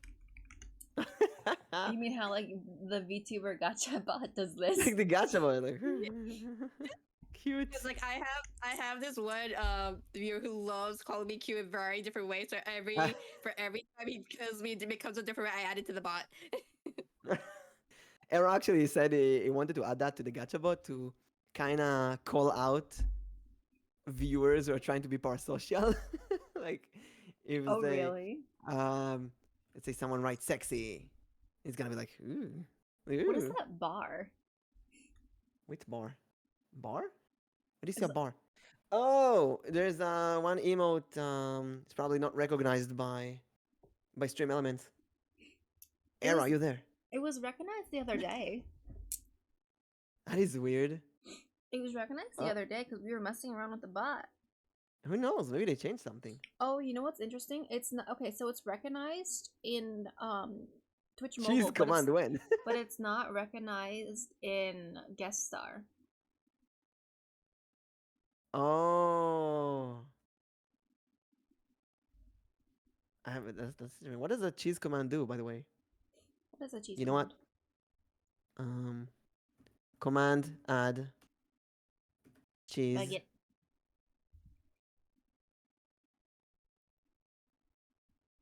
Here you go. Now we have a cheese command. Congratulations, chat. We have a cheese command. I've actually seen people like have cheese commands, and it's actually kind of funny. Cheese. Should have put something else just to troll. I like cheese. Cheese. Actually, I talked to Alnichi today. We talked about some cookings and cultural food. And I found this picture. I wonder if I can find it again of soup in bread. I love soup in bread. I love making that in the winter. And there was one where does this one count? No, no, no, no. There was one where they put cheese on the opening, and then they pour the soup inside the bread on the cheese, and the cheese kind of melts, and that looks gorgeous. It looked so good, but I can't find it now. But one day I want to do a cooking stream as well. It could be very interesting. Then you have to prepare everything, put the right angle. I've seen big VTubers do a cooking stream, and you can very easily drop something, destroy the equipment, fall in front, show your face. It can be dangerous. I know. I think when Quinn was telling me about it, and she's just kind of like, you can't use these knives, you can't use these bowls, you can't use this. You have to make sure your reflection doesn't show. Yeah. And I'm just kind of like, yeah, there's a lot of work to this if I really want to do it. Like, Yeah, I'd have that's to big. set a full day just to like set everything up and make sure it goes well. It's not the one I found, but you can see some cheese here, melted cheese. They probably put the cheese and then pour the soup inside. I'm so hungry now. Let's see. Last topic that we have actually for today is some TikToks. Cause Digico, you've been doing a lot of TikToks recently, and both of you did a lot of TikToks recently. Don't have anything else to put on TikTok at the moment, so that is a lie for me. So I've Digico, not- how's the TikTok making goes? How is that? What do you choose for TikToks? And also, you do some script reading. Mhm. So tell us a bit how are those going? The script reading and the TikToks. How do you choose which TikTok to upload? So a lot of my TikToks is the ones that chat clips, and then like a good majority of them is with Willoff and his randomness on stream. So like whenever I see it, I just press the backtrack button and then like I just clip it. Hmm. Or for you, so like I have a shit ton of them.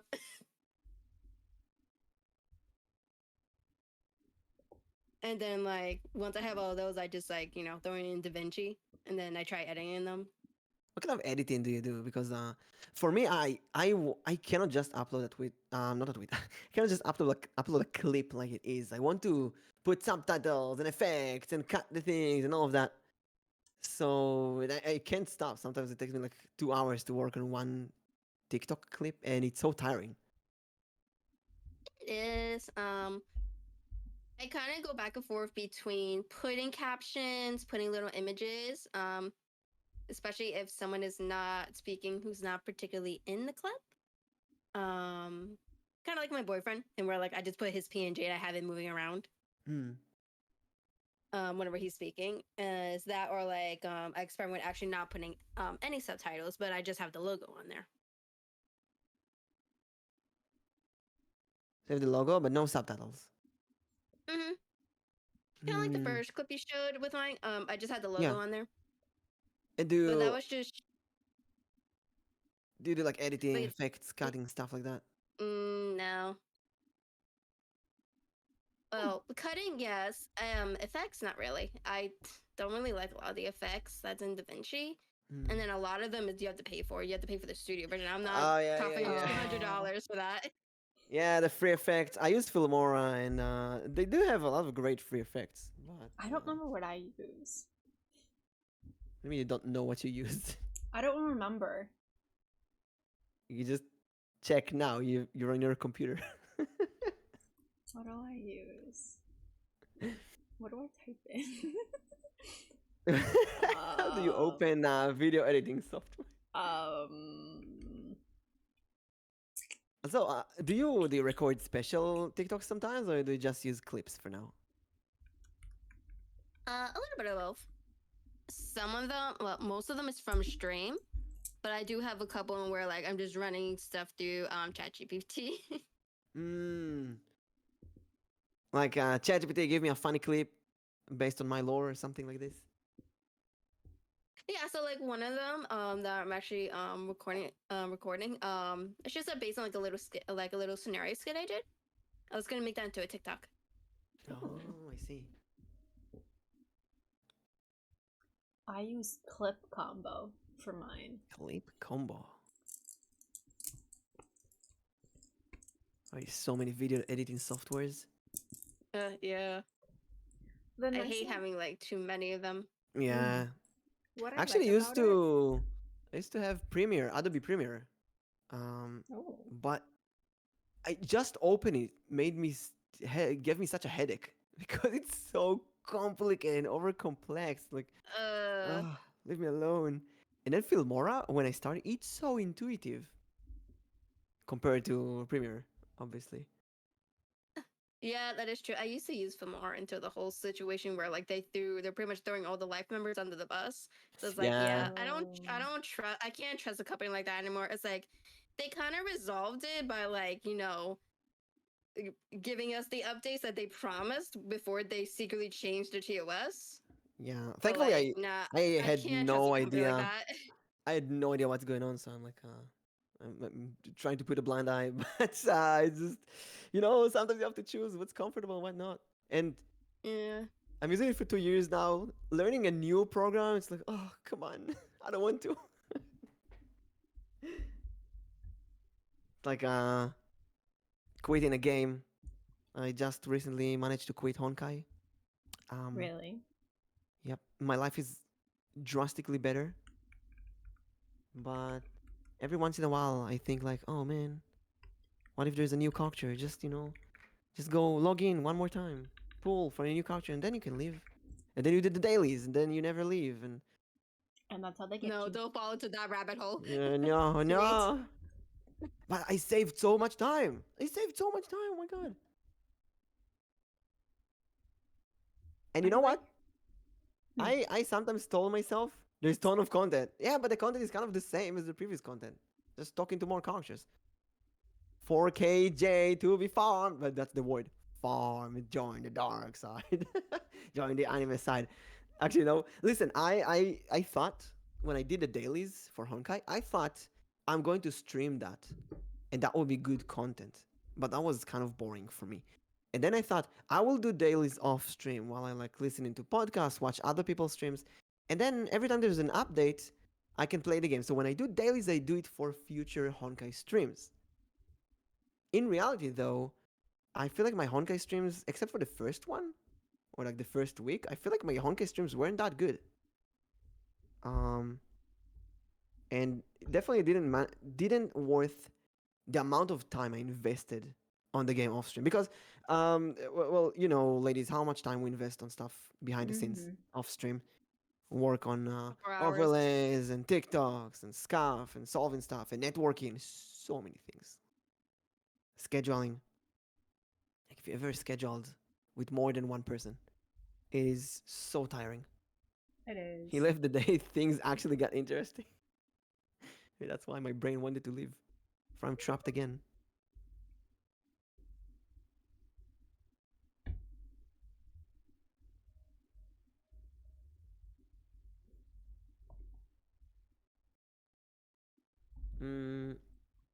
So yeah, every time I'm like making TikTok off stream or something like that, I'm thinking I'm doing this for the stream to make the stream better in the future, work on the stream basically. But sometimes it takes so much time, and it's so exhausting. What's the longest amount of time you spent on one TikTok? I think I was in VT with at the same time, and I was talking to people. I was showing I was streaming the process making of the clip, and people were talking with me at the same time. And while they were talking, I was trying to do subtitles, so it took it even longer. I think it was something between 3 to 4 hours on like a 1 minute TikTok. And the end result, you get subtitles, you get effects, you get things pop up on the stream, on the screen, on the clip. It looks very fancy, but it's like 1 minute on TikTok. Is it actually worth it? Compared to that, if I go to my YouTube channel, a year ago, I I tried to do a highlight stream, a highlight video. I took my stream of like 3 hours, and I did a highlight of 12 minutes of the entire stream. You know, like the professional streamers do. And I love it. I just love it because it's a point and click adventure game called Flight of the Amazon Queen, and there's hilarious parts in that game. It's really funny, but between those parts, there's a lot of boring clicking on random stuff. So summing that up to 12 minutes was perfect, and I still really love that video. But it took me a whole day to do that. It took like 12 hours, and that's with no subtitles. There's no subtitles for that. If I would add subtitles, it would take probably double that time. Luckily, there's automatic captions by YouTube, but just cutting the dead places for that clip, it takes so long. I wish I had more money to get clippers, professional clipping. That I think would be a big boost for streaming. But this whole process of TikToks and such, it's a lot. It's a lot more than what it seems.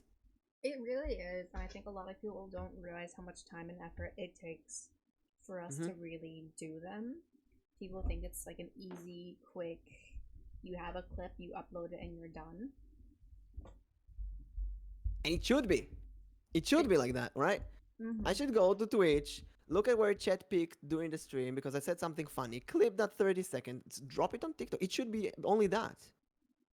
But I think some of us are a bit more perfectionist. You know, we need our logo in there, and we need to cut boring parts, and maybe we need to. No, you correct because you need people to know who to follow. Like, I need my name over there, and my native tongue is not English, so sometimes I say things that are, hard to understand. So I want to add subtitles so people see what I say, and I want to move the thing every 3 seconds and pop things on images on screen. I want to make it fun for me to watch. They ending up taking so long,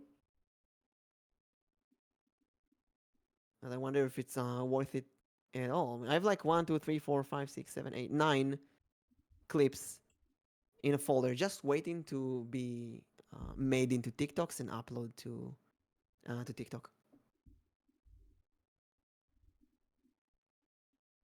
Are they like full-on clips from Twitch or something like that? Yeah, Or yeah. like- It's like after a clip from Twitch, there is the edit clip, and it puts it in a TikTok format. So I take those, just like the one I just showed. That's the one. That's one I made on this one. Can I mute it? Yeah, this one is made on Twitch. So you can see it's like split into two screens, and you can show a part of the game. You can show yourself, and then it has your name in the middle. And then actually there's rumors that sometimes websites like TikTok or Instagram, they will recognize the watermark of Twitch in the middle and will recommend the clip less. Now I don't know if they actually do that. But it kind of makes you wonder, maybe I need to put that in a video editing software and change how my name appears, change the watermark every time and stuff like that. Well, I actually don't use the Twitch's clip thing. I actually have the Vertigo plugin in my OBS, and I have a scene for different type of scenes for when I do TikToks and stuff like that. Oh, I see. So you just move to that scene and then you record in that. Not really. So the Vertigo plugin, it's literally side by side with your actual OBS. So you actually have two canvases on one program. Oh, I see. Oh, I see. That's actually very smart. Yeah, so like it's literally like you have the regular canvas in OBS, and then you also have the Vertigo right next to it. And under it, you could put as many scenes as you want. Like actually, if you're actually building regular OBS scenes. So I have like 4: one for gaming, one for writing, one for the podcast, and then one for like regular or YouTube show when it's just me and not showing my love. Oh. Actually reminds me when I did early clip compilations. I was too impatient to like edit the parts out of my videos. I didn't want to take like a full stream and start grabbing parts from that. So what I did, I opened OBS and I watched my stream and I just recorded, clicked start recording on the parts I wanted. So it made everything so easy. Yeah. Yeah, it makes like clipping a little easier. With just with that plugin. Hmm. So like I really don't have to mess with DaVinci just to get the right formatting. It's literally already done for me. All I have to do is cut up to the part I want and add subtitles pretty much. Have you It tried? takes some time, honestly. Have you tried automatic subtitles, or do you always do them manually? Unfortunately, if I want automatic subtitles, I would have to pay for the program. Oh, I see, I see. But it's Cheese. fine. Jeez. Cheese. Trying to find the body pillow I sent to Nyx. Someone put It it should still be there. in the background, but I don't know where it is. Wait, you can't find it in Fine. our DMs? I don't even know what to search. Body pillow. I can't find body pillow in our DMs. Maybe I sent it on. No, I sent it on here. We just pillow. Pillow. Oh. Huh? I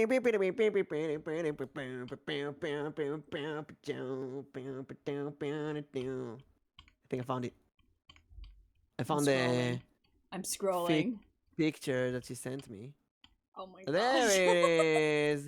There it is. There she is. Here it is, chat.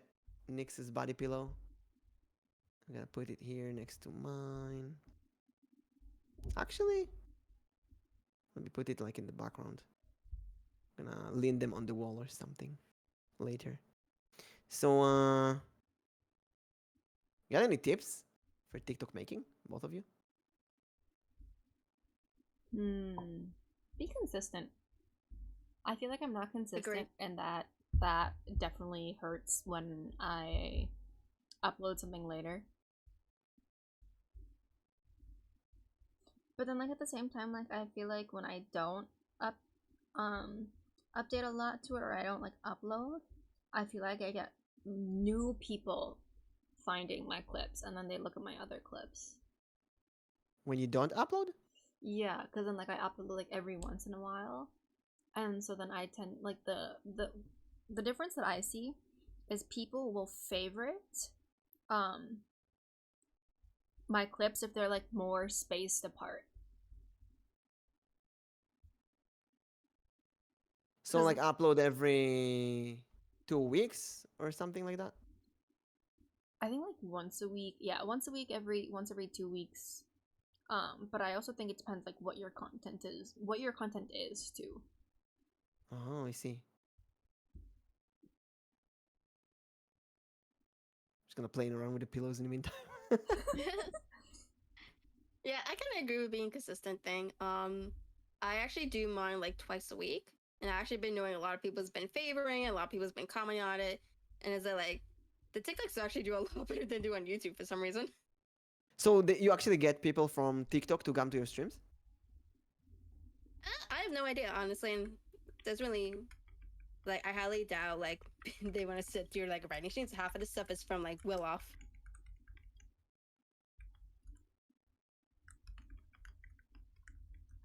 It's like half of the people I get is like all writers or like artists too, who just like they want to use the super sweet bot thing to get their work done. Oh, I see. I know I tend to just lurk because it's like it's nice background side or sound. Mm-hmm. Lurk. But I feel like I've never seen him play a game. It's always just been writing streams. Yeah, like I play it once in a while. Oh, that's probably why. Yeah, it's like writing is just the main focus. That's all. Hmm. It's like I Oh, said, I have thank like you for so the much hydrate. writing and I have so much writing I need to get done. Wait, I have a How question. much? Yeah, go question. You don't drink water. If Me? I have to, I will, but I'd rather not to. Wait, what do you mean don't drink water? In the VT was yesterday, you said you don't drink water. You will drink everything else but water. Why is that? Why did she write that? I don't like drinking water. It's too bland. That's why I drink tea. I'll count tea as water. But like, do you just not drink water at all? Like, you only like make tea or like something else? That's how I'm feeling. But most times, it's tea. Die.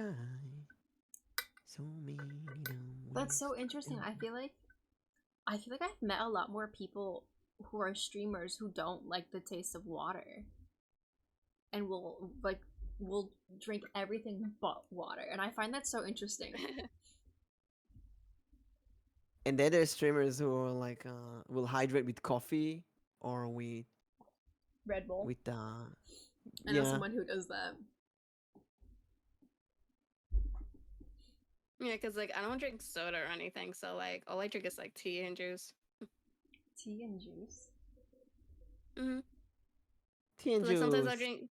So like sometimes I'll drink Gatorade, sometimes I'll drink like Sunny D, stuff like that, or I'll drink lemonade. But most times like tea I'm drinking. Is it like black tea, green tea, or? Well, the one I have right now is a pineapple mango green tea.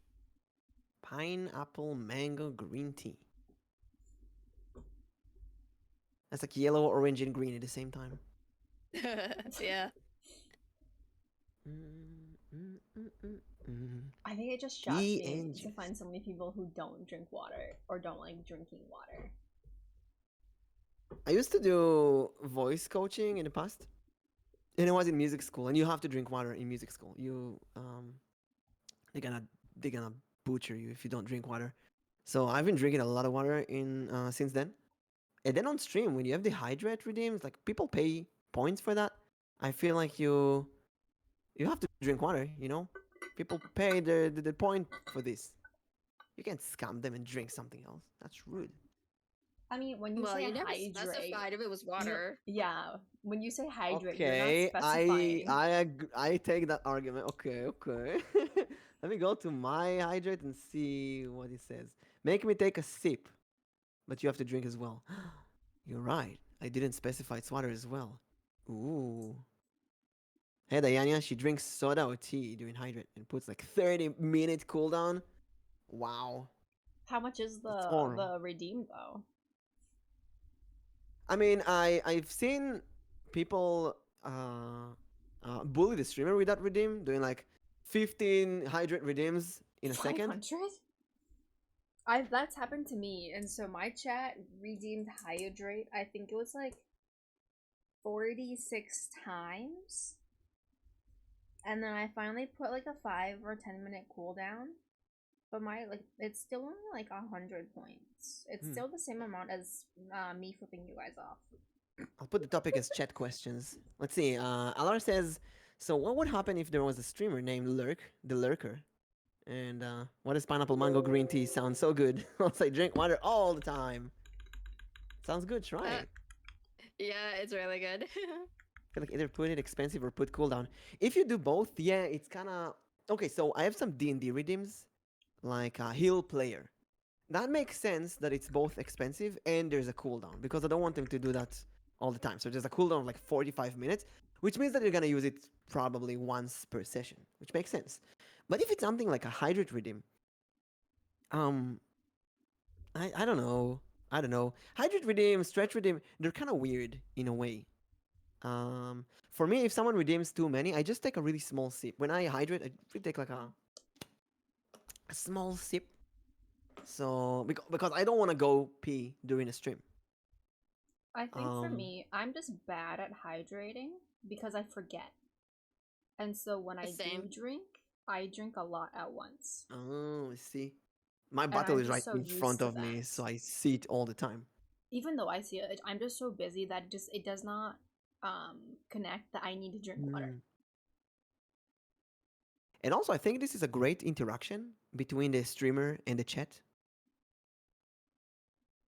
So I don't know. It's like, is it from VTWiz or I saw it on Twitter? I don't remember where I saw that question. But what do you do with VTubers who don't do their redeems? Like they have a redeem and they don't do it. Yeah, I think it was in VTWiz somewhere. Oh yeah, it was. I think it was under. Was it in Etiquette?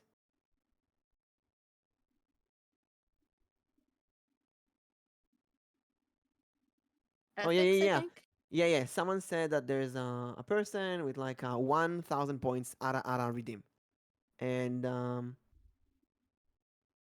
and they're not doing the They, redeem, or like they do yeah. it whenever they feel like it. And actually, I know a few people with either an Ara or an Uwu voice redeem, and could be very expensive. And then when you redeem it, sometimes they will say, "Oh no, it's just a joke redeem. I'm not really doing it." Well, I think, like Arrow said here, it's kind of like a connection between the streamer and the chat. You put the redeem there as like an interaction, some way to affect the stream. Own it, do it.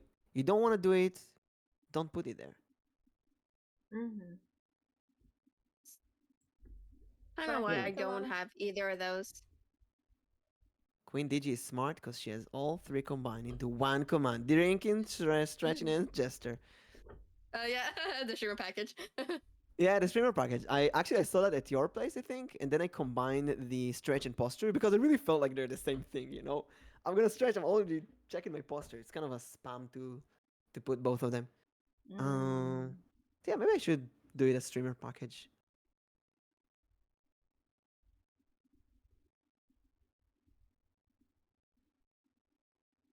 To be honest, I don't correct my posture when I stretch. Mm. So I keep mine separate. Actually, I have another interesting question. I talked about this with Arrow yesterday, I think. And he said that I am more of a YouTuber and than a Twitch streamer because I'm more focused on the content and a bit less focused on chat. For example, I'm not going to read every chat message because I'm collabing with you. Mhm. I'm gonna give more focus on what's going on here, so it's gonna be good content for YouTube in the future. So, what do you think you are? It's really funny that you mentioned this because I actually had a very similar conversation to Quinn yesterday about this. Of like streamers who stream on Twitch, but their mindset is more of they are creating YouTube VODs because they don't want chatters. They just want to make the content. And they don't want people to be chatting. And I found that very interesting. For me personally, I am a Twitch streamer because I like the chatting. I like having that interaction. I don't think I would be fit for just making VODs.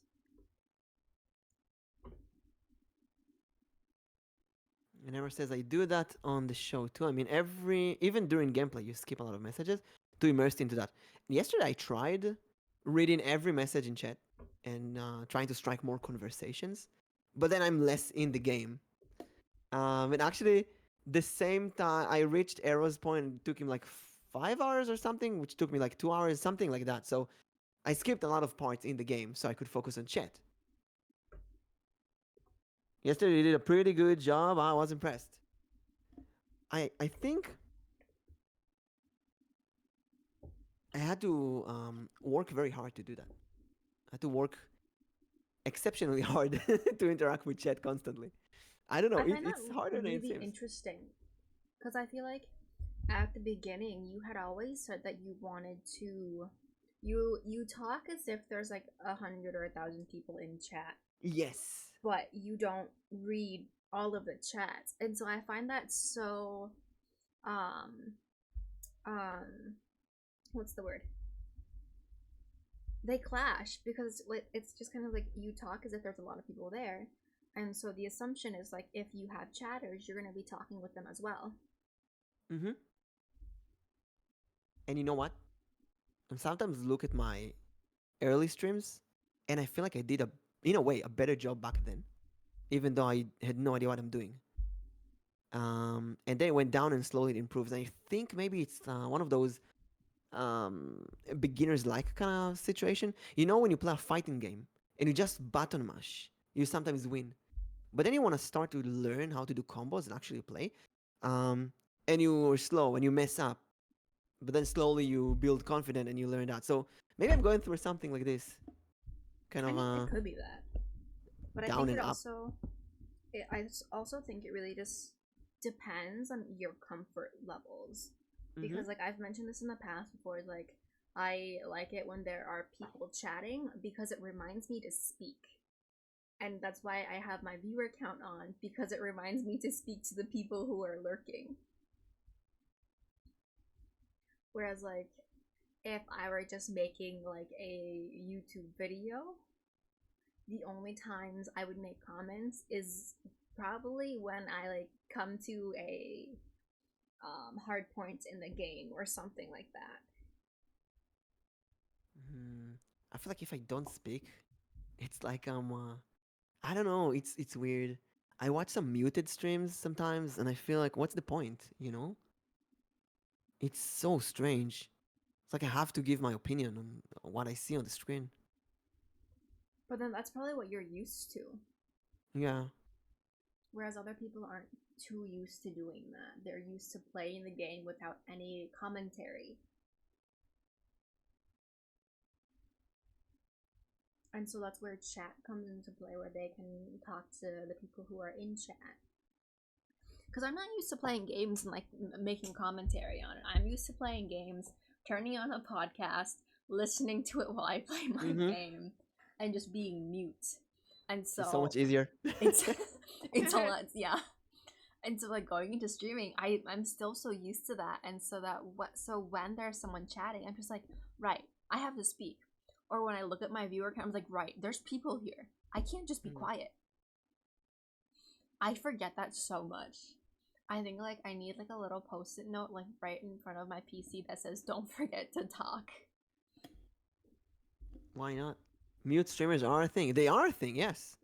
They are, but But I just kind of feel bad like not talking and interacting with chat when um they're there to enjoy the time with you. But that's just me.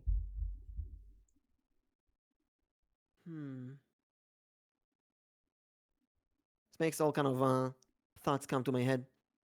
Like, you know, the usual greener, grass is greener, like go back to YouTube or Facecam versus VTuber, all that kind of stuff. I know one tool that they legit can't speak, and they're doing pretty well. Yeah, there's just some pretty amazing. There's Emmy, Arrow's friend, and she's doing a muted stream, and she only types in chat, and she's doing amazing. She's doing really really good. And Diana, every once in a while, is doing muted streams, and she's also doing amazing. And you know what? When I do ASMR muted streams and I only type with chat, it also works pretty damn amazing. So maybe sometimes you don't need to speak. That is true. And I feel like it, and that's where like I feel like my study streams really come into play. Because it's perfect. Like there's very minimal chatting, which is really nice for me. But people still come by for the clicky clicky tappy tap. Click. And then Alar says, if a streamer doesn't talk, it gets a bit awkward for me personally. But I hate not talking ASMR videos, so it could just be me. I guess it's what you're used to. If you know that streamer is doing muted stuff, you don't want them to talk. If you know that streamer is talking, you don't want them to be muted. And then we reach the point of where you do multiple things. Let's do you both do study streams and a gaming streams, um, and you have different audiences, and you don't necessarily know what they're. Do you two you have different stuff you're doing? Like Digico, you're doing writing streams and some gaming streams, and Nix, you're doing study streams and gaming streams. Do you feel like your audience is mixed, or do you have different audiences? Because I do D&D and gaming, and I feel like for D&D and gaming, and even the podcast, and even tarot reading, I feel like I have different people who watch different content. Do you feel the Yes. same? Yes. For me, I have people who chat more when I play horror games. I have people who chat more when I do study streams. And then I have people who will chat in all of them, but specifically in just casual games. So I have different ones for all three. So like just casual puzzle games, I'll have a lot more people interact. Horror games, I'll have specific people who will come in because they enjoy it when I play horror games. And then I have the people who will come and chat here and there when I do study streams. Oh, I see. Digi also does reading streams. How are these going? What kind of things do you read? Depends. So like I do like the classic stories, kind of like like Sherlock Holmes. I recently finished Treasure Island before, Oh, and now we're actually reading Beneath the Moonless Sky, which is one of my friend's novels. So we're actually reading that one. So of course that's also under the ASMR category as well, though. oh, so like you read it in ASMR voice? So like there are a bunch of VTubers and like IRL streamers that we put reading streams under ASMR, like just having like random either silent or like rain in the background. So it's still technically considered ASMR because you are reading, and a lot of people do like just to hear like the whole reading aspect. Oh, the whole story. Yeah. Yeah, I guess just chatting does not fit for that, and there's probably reading. There's no reading, just reading stream or something. No, not really. I don't know. think there's something called reading reading aloud or something like that, but like it doesn't really fit, and like that's not really a popular category, really. I guess if you can pull a beautiful voice that makes people fall asleep, it could work very well. Bro, I can't tell you how many times people say they just love hearing my voice while I'm reading. It's like even a bunch of them, they just say they're just gonna listen to you and like probably fall asleep. Ah, I that's so feel like great that to hear that. happens so often. The ones that I love the most is the people who are watching my streams at night and I'm doing a horror stream at night. They fall asleep and they get woken up by one of two things. Me screaming, or a sound alert in the background. Like what you hear right now in your background. Nick's cat on 4K.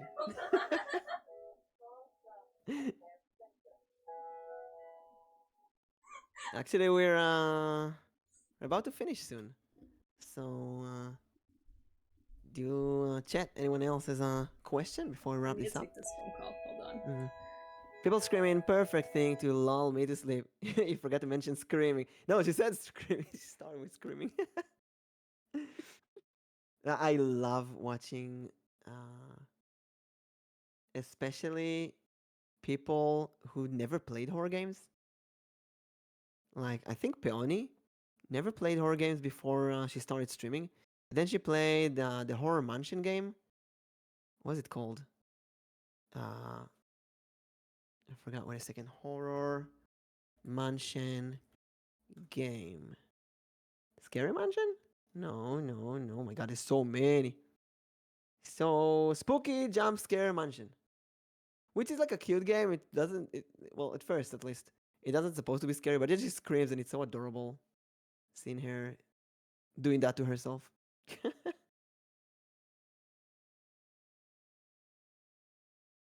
Going for dinner. Good luck, Arrow. Thank you so much for spending time with us.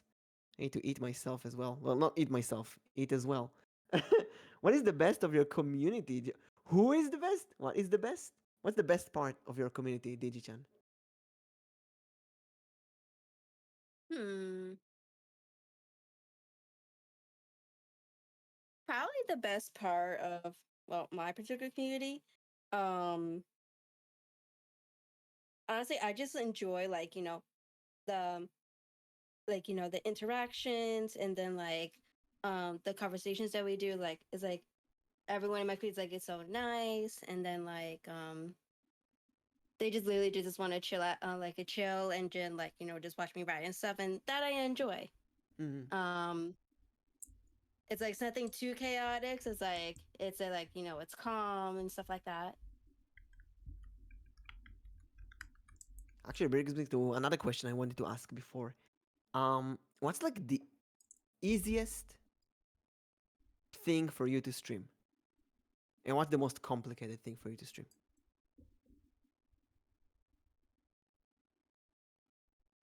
Mm, the easiest is probably just my writing streams, honestly. Just because I could just have my avatar and then my background, and then just like the task list and the timer on there. Mm-hmm. And then I really don't have to put any effort putting anything else on the screen. I can just focus on my work, and then just occasionally glance at chat. But like when I do gaming streams, I probably have to make sure I have to look at the game, I have to look at chat, I have to go back and forth. I have to make sure I'm not missing anything. So like my attention's in like a couple different areas. Oh, I see, I see, I see, I see. For me, it's I guess I understand. I don't know. Maybe it's the opposite, but not really. Because when I play games, definitely depends on the game. I think the hardest, well, obviously, is D&D collabs. That's the hardest. That's you need to schedule with multiple people. You need to have roll 20. You need to manage chat and the players. That's a whole mess. And the bigger the collab, the more complicated it is, especially if you're organizing the collab.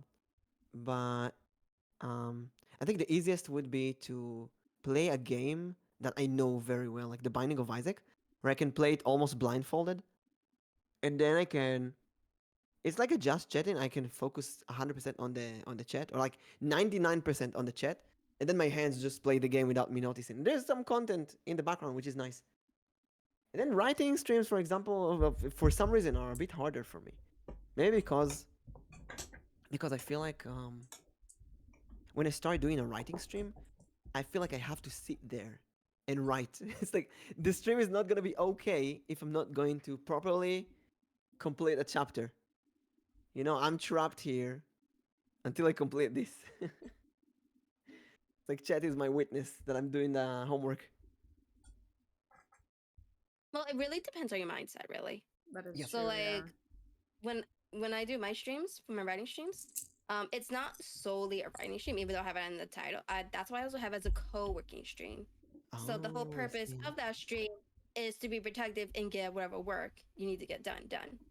So like I will do like a couple different things. I will work on a Korai fig, and then I'll switch over to my fig, or like I sometimes use it to work on videos sometimes. So like I'm not solely just working on one thing. I'm doing a bunch of different tasks too.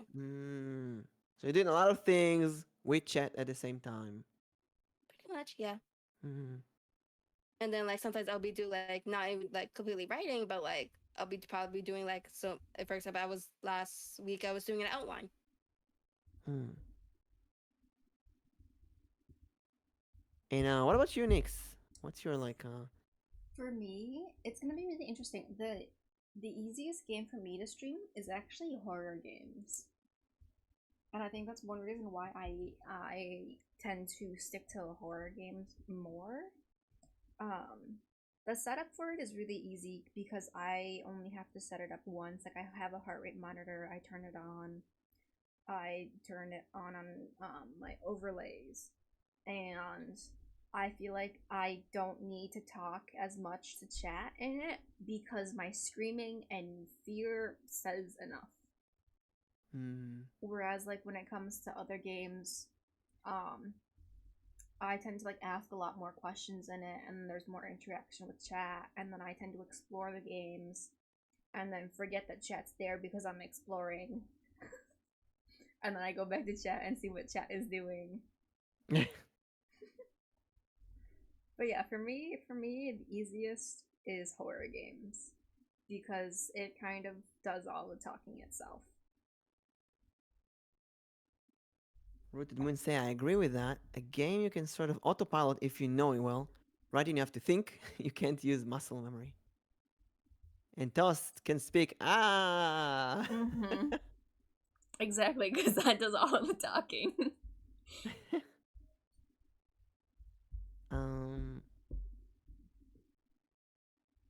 I think it's time to slowly wrap this up. It's an interesting podcast we had. Let's go with the weekly goals. Yeah. So Digi, Tatiana. Every week we post some weekly goals that we're going to try and achieve this week. And I'm gonna start. I'm going to have 2 goals. I'm gonna have the meditation stream. You know what? I don't want to force myself. It's on my list. I'm gonna do it one time at one point. I wanted to do like Nyx polished her Twitch with some the about section, you know. I want to do that as well. Polish Twitch about section. It wasn't even just like my about section, but like I made a new banner, which I absolutely love. I redid all of my panels. Yeah. Panels. That's the thing I wanted to talk about. Twitch, banner, and panels. And I did edit like my about sections and rules, and I made it like a little bit shorter, or like more precise. I'll see what Nyx did, and I'll copy that. I'll even copy Nyx's logo, and no, I'm joking. I'm looking at. I'm gonna look at Nyx's about section for inspiration, and I want to make the panels. I had so What much fun panels? making it. Really? I had a I've lot of fun. I've been just dragging this for a whole year now, thinking I don't need that, but why not? Why not? I got Let's try this. inspiration because someone showed me their panel that they made because they're kind of redoing their whole entire stream, and I'm just kind of like, I love the way that you did this. Would you mind if I took inspiration from it and did something similar? Hmm. And they're just like, go for it. I was gonna do something like kind of similar to theirs, but it didn't work out. So I took the general outline of what they did because they also have 2 people on their banner, and I'm just kind of like, I love the idea that you can put 2 people on there. So let me do the same thing. And so my That's so banner cool. is also in my Discord now too, in my profile and on my Twitter. And so you can see it in multiple places. I love it So so actually have a much. banner because of that. You know what? I'll talk to you if I'm gonna drag this on and get some tips. Maybe I'll do it live on VTWiz. If anyone wanna join our VTuber community, we're there doing some VTuber sessions, working together. And what about you, Nyx and Digico? What do you think is gonna be your weekly goal? Something small, something possible.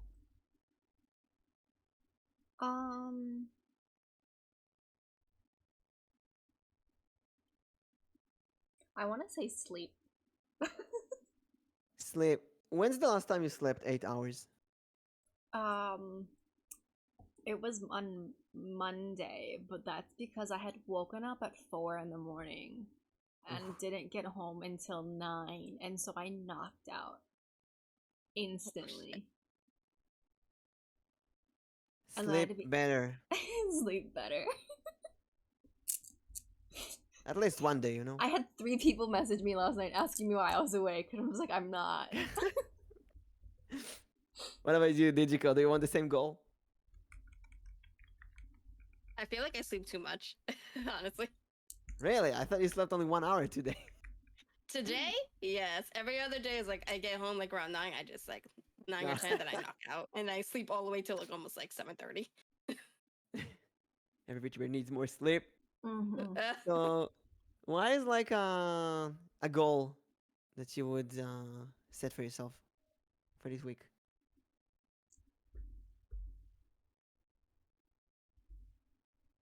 Probably finish that video. I've been wanting to finish like for a couple weeks now. Oh my god. Finish that video. I'm gonna post this in our Discord, so if you want to, we can post it later in there. In Twitter, and you know what? I'm gonna actually post this in NVP, in VTWiz. In VTWiz, where we have an NVP podcast channel for this. Weekly goals. DG, Nyx, Mimic, remind us to do them. So people can remind us during the week. People are gonna be messaging me at like 3 in the morning. Why aren't you asleep yet? I had two people around like 3 in the morning ask me the same thing. Like, why aren't you asleep yet? And I'm just like, I was asleep. That is sleep. So with that, I think we're gonna end for this week. Let me give a last shout out to DG-chan, VirtualDigiGirl. Please follow her. Thank you so much for visiting us today on our podcast. Next week we're gonna be on Nyx's channel, right? Yes. So next week, same time on Nyx's channel, Wednesday. And actually, this is a holiday season in Israel, but surprisingly, no holiday lands on Wednesday. Oh. So we shouldn't have any problems. Maybe in the 4th of October, but there's a long time by then. It's probably gonna be okay. We'll see. We'll have time. Next week Ladies, is what on are my your channel. plans? Like, what's your next stream gonna be? In a couple hours. What are you gonna do in a couple of hours? I'm gonna be playing Power Wash Simulator with Unscaver. Power Simulator. Did you use a power thingy in real life? No. How is in real life Power Wash Simulator? Did someone do that? Nope. I have no idea. In real life Power Wash Simulator. Oh yeah, people do it. It's on YouTube. do it. Seriously? Yep. Good ideas have been already existed. What about you, Nyx? When is your next stream?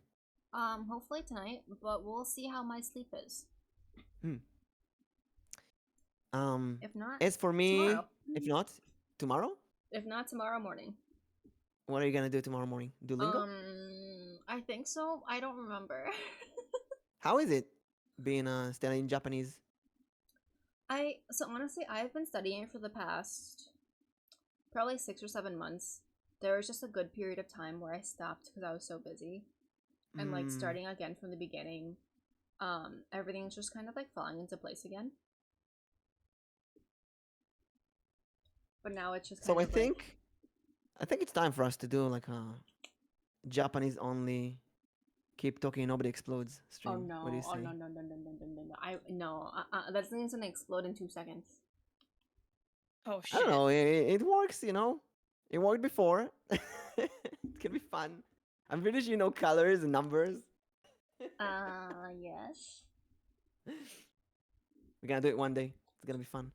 Here's a shout out to Nyx. Please follow her as well. We're gonna be on her next time. And Toast, you want me to speak Hebrew right now at the end of the stream? I'll do it at the credits, at the end credits. I'll mumble in Hebrew. Before that, we are going to raid Celeste, who was our guest in a few episodes ago. So thank you everyone for joining as well. Oh yeah, I forgot to say what I'm doing. I'm probably not going to stream tomorrow because there's a holiday coming until Sunday. And we're gonna have a lot of family members here. So next stream is probably going to be Monday. That's a pretty big break, but that's holiday season in Israel. In the beginning of this is a New Year holiday, and there's like 4 holidays in a row. So Monday we're gonna finish the D&D campaign, VTube High. And then we're probably gonna continue the RPG Sea of Stars.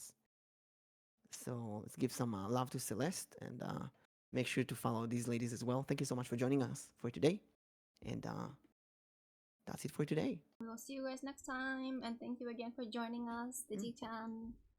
ותודה, טוסט, על העברית. אתן מבינות מה אני אומר? ניקס, דיג'י, אתן מבינות מה אני אומר? דיג'ימון מפלצות דיגיטליות, מה אלופים, כן. אלה המילים של השיר בעברית. הן פשוט נותנות לי לדבר ולהביך את עצמי. תנו לי להעתיק את ההודעה של הרייד. תודה לכולם, נראה אתכם בשבוע הבא. להתראות. Bye bye, everyone. Bye. I don't know what you said, but that was really cool. Okay, we rate it.